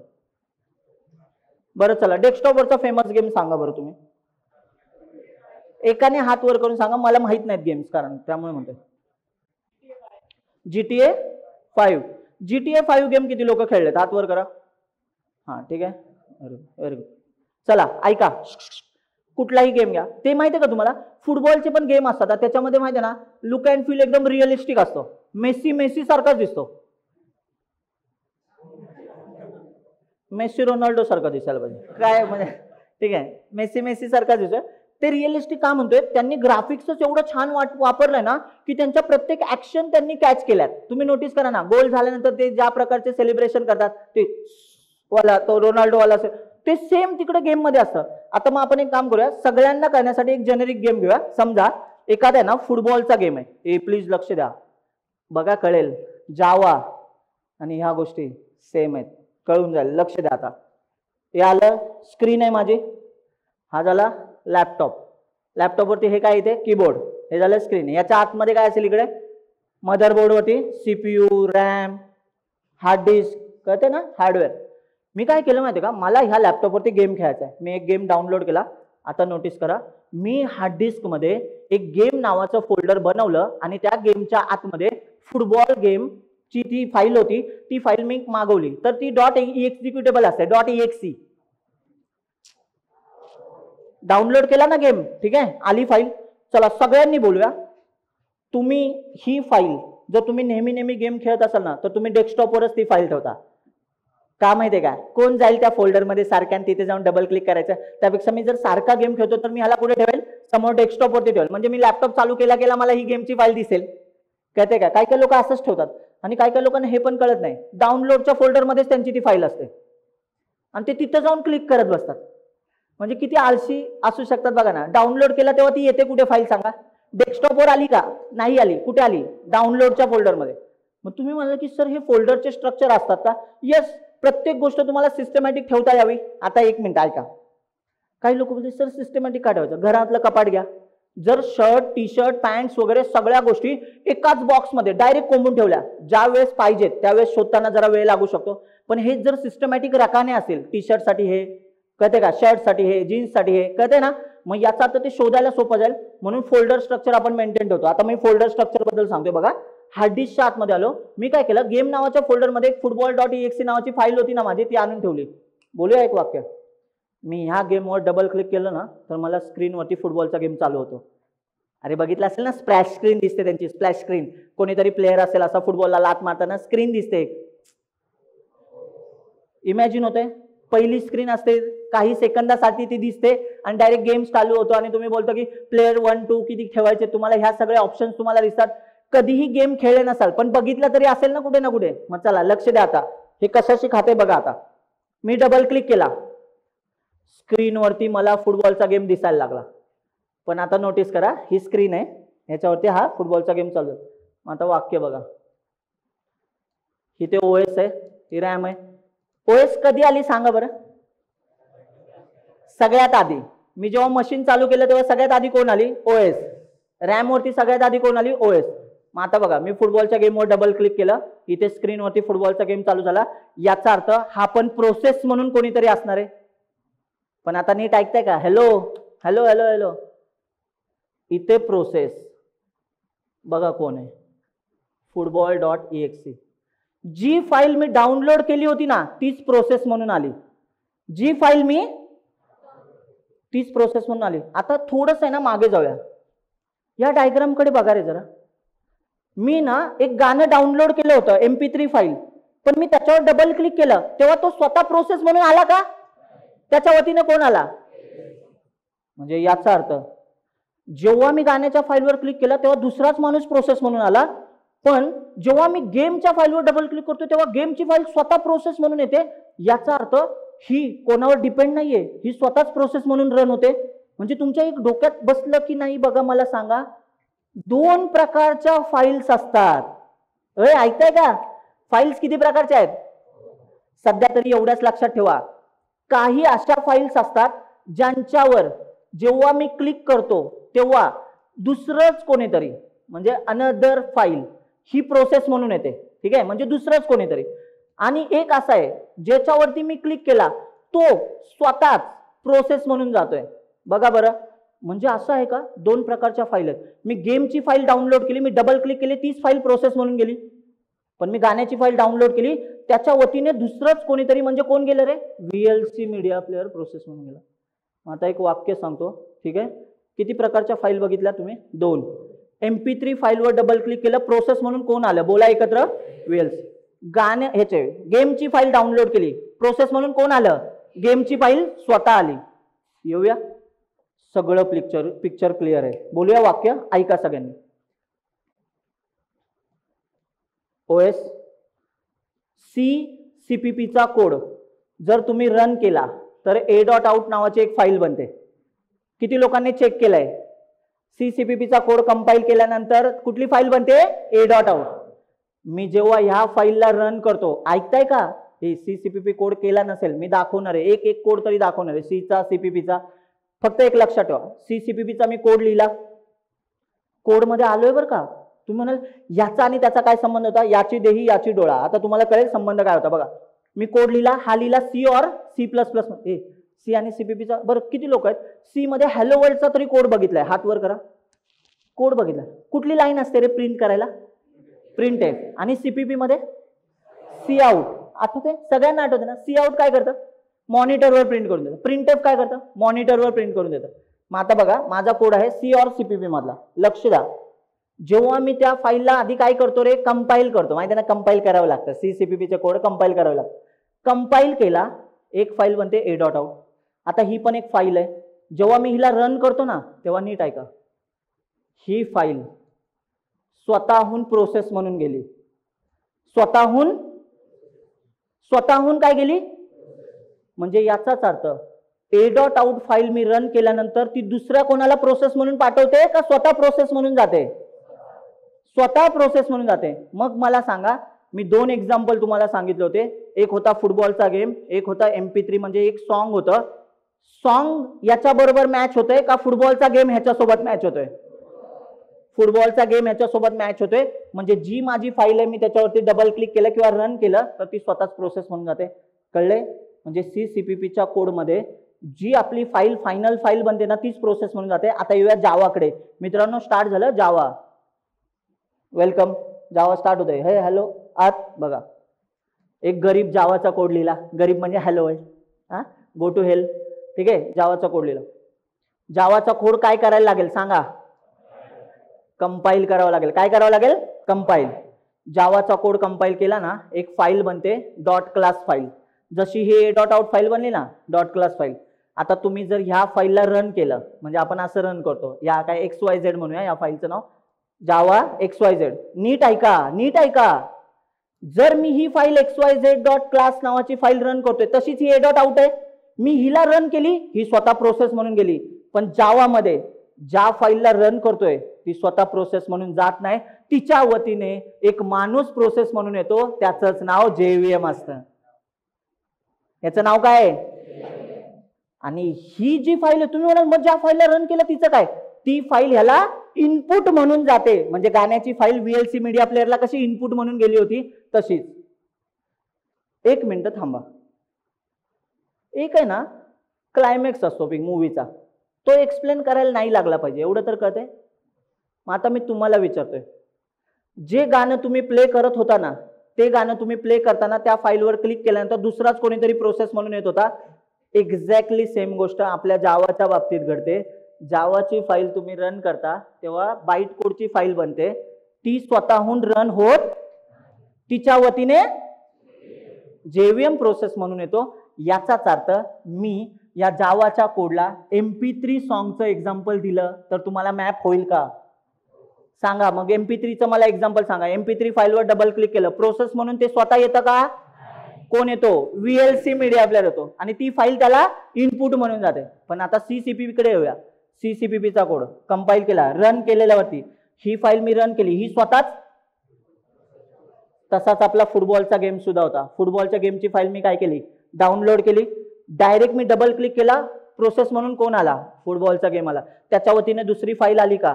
नाही ना. मग एक वाक्य बघा बरं, इथं दिसतंय 2 टाईपच्या फाईल असतात. ऐकताय का? तसंच बोलू का? एक वाक्य, 2 टाईपच्या प्रोग्रामिंग लँग्वेज असतात. ज्यांच्यावरती क्लिक केलं, जावा, पायथन म्हणजे ह्यांचा कोड लिहिला, तर ह्यांचे जे बाईट कोड असतात ते स्वतःहून रन होत नाही.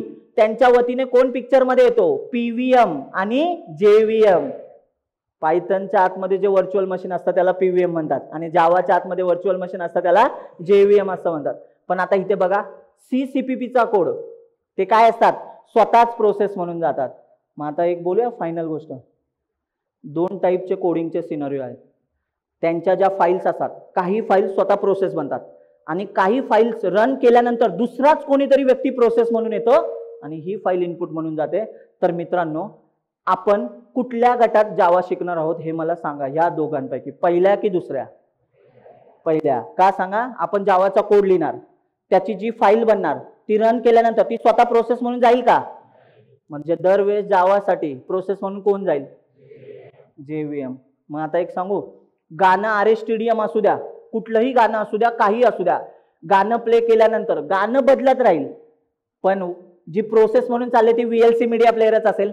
तसंच सांगतोय, जावाचे किती पण कोड लिहा, कोड बदलत जाईल, प्रोसेस म्हणून कोण जाईल?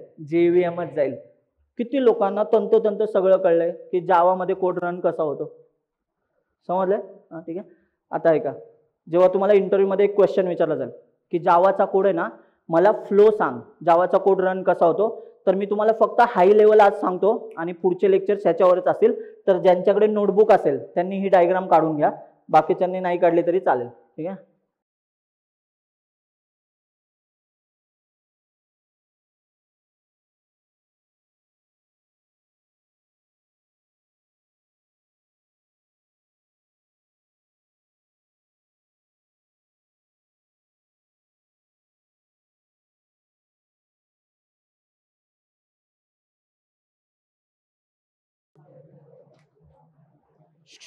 बोलू नका, चुळबुळ करू नका, बोलू नका. मी तुम्हाला बरं नाही लिहिले तरी चालेल डायग्राम, का काढली नाही तरी चालेल, कारण ज्यांना नसेल कळत तर काढू नका. नेक्स्ट लेक्चरला हे होणारच आहे. जावाचं पहिलं लेक्चर असेल पुढच्या वीकमध्ये, त्याचं सगळं तुम्हाला सांगितलं जाईल. ऍडमिशनच्या सिनारिओमध्ये तुम्हाला सगळ्या गोष्टी येतील की कधी लेक्चर्स असणार, काय असणार ते सगळं. आणि सचिन तुम्हाला आता काही सूचना सांगेलच, पण लक्ष द्या.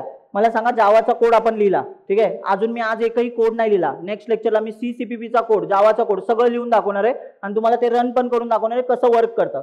म्हणजे नेक्स्ट लेक्चरला ऍक्च्युअल लेक्चर स्टार्ट होणार पहिल्या लेक्चर पासून, जावाच्या लेक्चर पासून. चला बघा, जावाचा कोड लिहिला. कंपाइलरचं नाव काय रे जावाच्या? कंपायलरचं नाव काय? जावा सी. कंपायलर म्हणजे काय असतं हे पण नेक्स्ट लेक्चरला कळेल. मग नंतर एक फाईल बनते, समजा आपण असं म्हणूया demo.class नावाची फाईल बनली. ही डॉट क्लास फाईल कोणाला गेली रे सांगा? JVM ला. आणि नीट ऐका सगळ्यांनी, JVM प्रोसेस म्हणून गेलाय, जावाची फाईल प्रोसेस म्हणून गेली का? याचा अर्थ जावाच्या कोड नंतर जो बाईट कोड बनतो तो प्रोसेस म्हणून कधीच जाणार नाहीये, त्याच्या वतीने प्रोसेस म्हणून. आता ही कळलंय डायग्राम, ठीक आहे. ही पहिली डायग्राम होते. आता नोटीस करा, बघा इथे दुसरी डायग्राम बघा. सी चा कोड आहे, समजा सी और CPP कुठलाही कोड घ्या. इथे मध्ये कोण आहे? कंपायलर. तसा सी चा आणि CPP चा कंपायलर माहिती आहे ना, सी चा कंपायलर CC आणि CPP चा G++. मग मी इथे C आणि C++ ऑर मध्ये दोन्ही सेमच चालतात, कळते ना. याच्या कंपायलरचं नाव सांगा, सी च्या CC, C++ च्या कंपायलरचं नाव G++. याच्या डोक्यावर लिहितो. हे दोन्ही पण काय आहेत? हे दोघांपासनं एक फाईल बनते, तिचं नाव काय? तसंच बघा ना, जावाचा कोड कंपाईल केल्यावरती एक फाईल बनली, तिचं नाव काय? Dot class file. ही फाईल प्रोसेस म्हणून गेली का? कोण गेला? आता इथे बघा, a.out जर मी रन केली तर हिच्या वतीने दुसरं कोणी प्रोसेस म्हणून जाईल का? नाही, ही फाईल स्वतःच प्रोसेस म्हणून जाईल. म्हणजे बघा ना, जी फाईल बनली तीच प्रोसेस म्हणून चालले. पण जावाच्या सिनारिओ मध्ये जी फाईल कंपायलर नंतर बनते ना, ती फाईल प्रोसेस म्हणून जात नाही. म्हणजेच याचा अर्थ जावा मधला बाईट कोड हा JVM वर डिपेंड आहे रन होण्यासाठी, पण सी चा कोड जी फाईल बनते ती कोणावरही डिपेंडंट नाहीये. आणि म्हणूनच मित्रांनो, आजच्या लेक्चरचं शेवटचं वाक्य, CCPP हे जावा पायथन पेक्षा परफॉर्मन्स वाईज फास्ट आहेत. कारण ह्यांच्यामध्ये एक एक्स्ट्राचा माणूस पिक्चर मध्ये येतोय आणि CCPP मध्ये एक्स्ट्राचा माणूस पिक्चर मध्ये येत. जर तुम्हाला आज असं लक्षात आलं असेल ना, एवढ्या डेप्थ मध्ये आपण जावा पण सगळं शिकणार आहोत. आता हे झालं फक्त फ्लो, पण जावाची लँग्वेज पण एवढ्या डिटेलमध्ये शिकणार आहोत. जर अशा लेवलला शिकायचं असेल तर नक्की तुम्ही आमच्यासोबत जॉईन व्हा. ठीक आहे, सिंपल सांगितलं. माझं लेक्चर संपलेलं आहे. पुढचं लेक्चर कधी असेल सगळ्या सूचना ऍडमिन देतील. ठीक आहे.